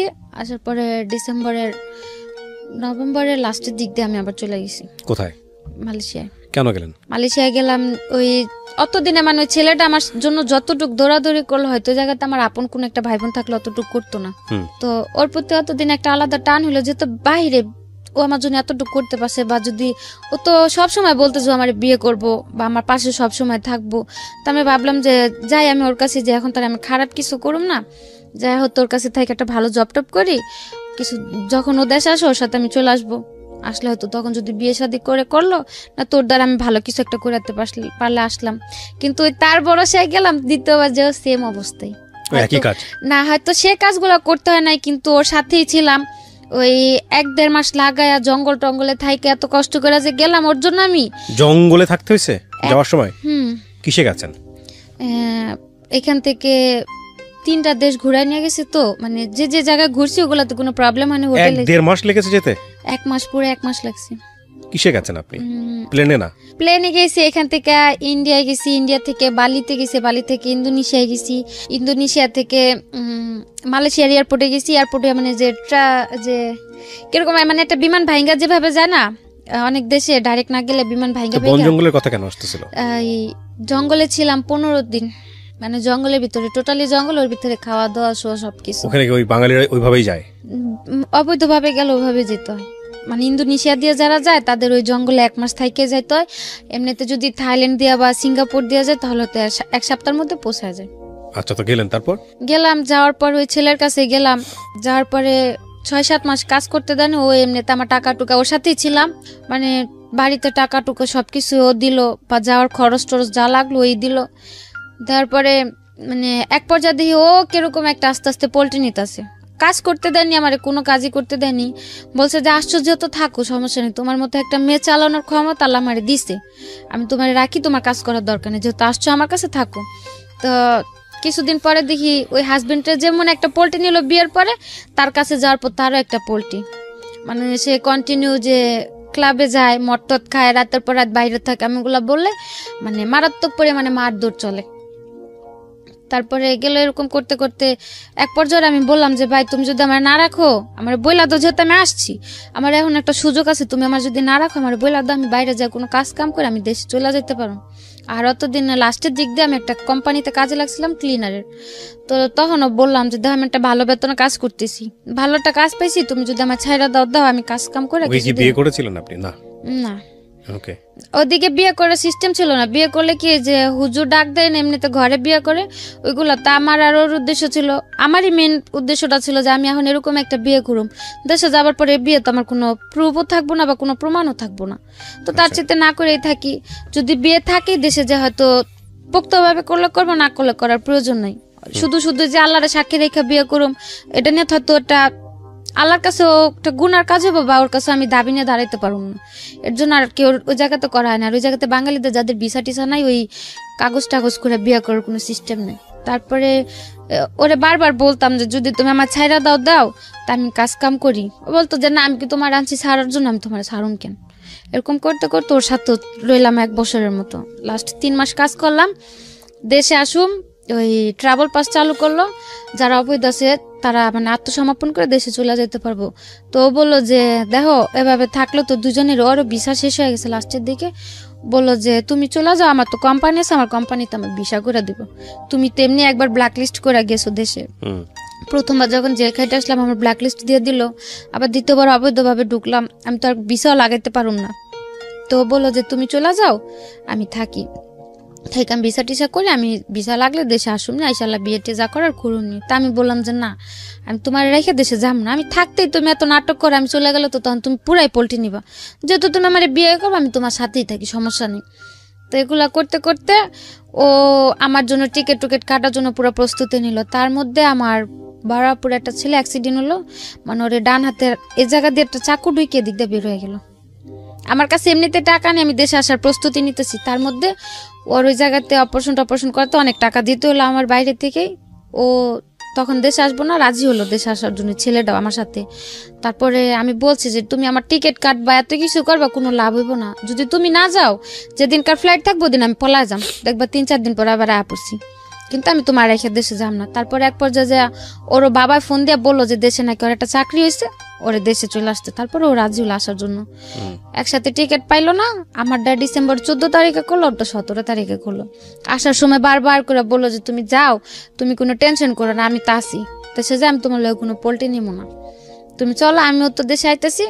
আসার পর আল্লাহ বিয়ে শাদী যা করার করুমনি। আসলাম দেশে, আসার পর 15-20 দিন ভালোই ছিল। এখন পুরা পোল্ট্রি বলতে মানে মানুষ অত বড় পোল্ট্রি নিতে পারে না দেখলে হয়তো জানতাম না। সো আপনি আবার যাবেন না মালয়েশিয়াতে? না, আর যাও কার কাছে, আর যাওয়ার কোনো প্রয়োজন নেই। প্রথমে তো গেলাম ফ্যামিলির দিক দিয়ে চিন্তা করে, বা প্রথম গেছে ফ্যামিলির দিক দিয়ে চিন্তা করে, সেকেন্ড টাইম গেছে একজন মানুষকে ভালোবেসে। এখন কিভাবে চলতেছে আপনার? এখন ওই ছেলের সাথে কথা হয়, এমনিতে আমার টাকা টুকা লাগলে যদি আমি ফোন দিয়ে বলি, টাকা টুকা দেয়, কিন্তু কোনো কথা বলে না, যোগাযোগ করে না। এছাড়া আপনি কোনো কাজ কাম করেন?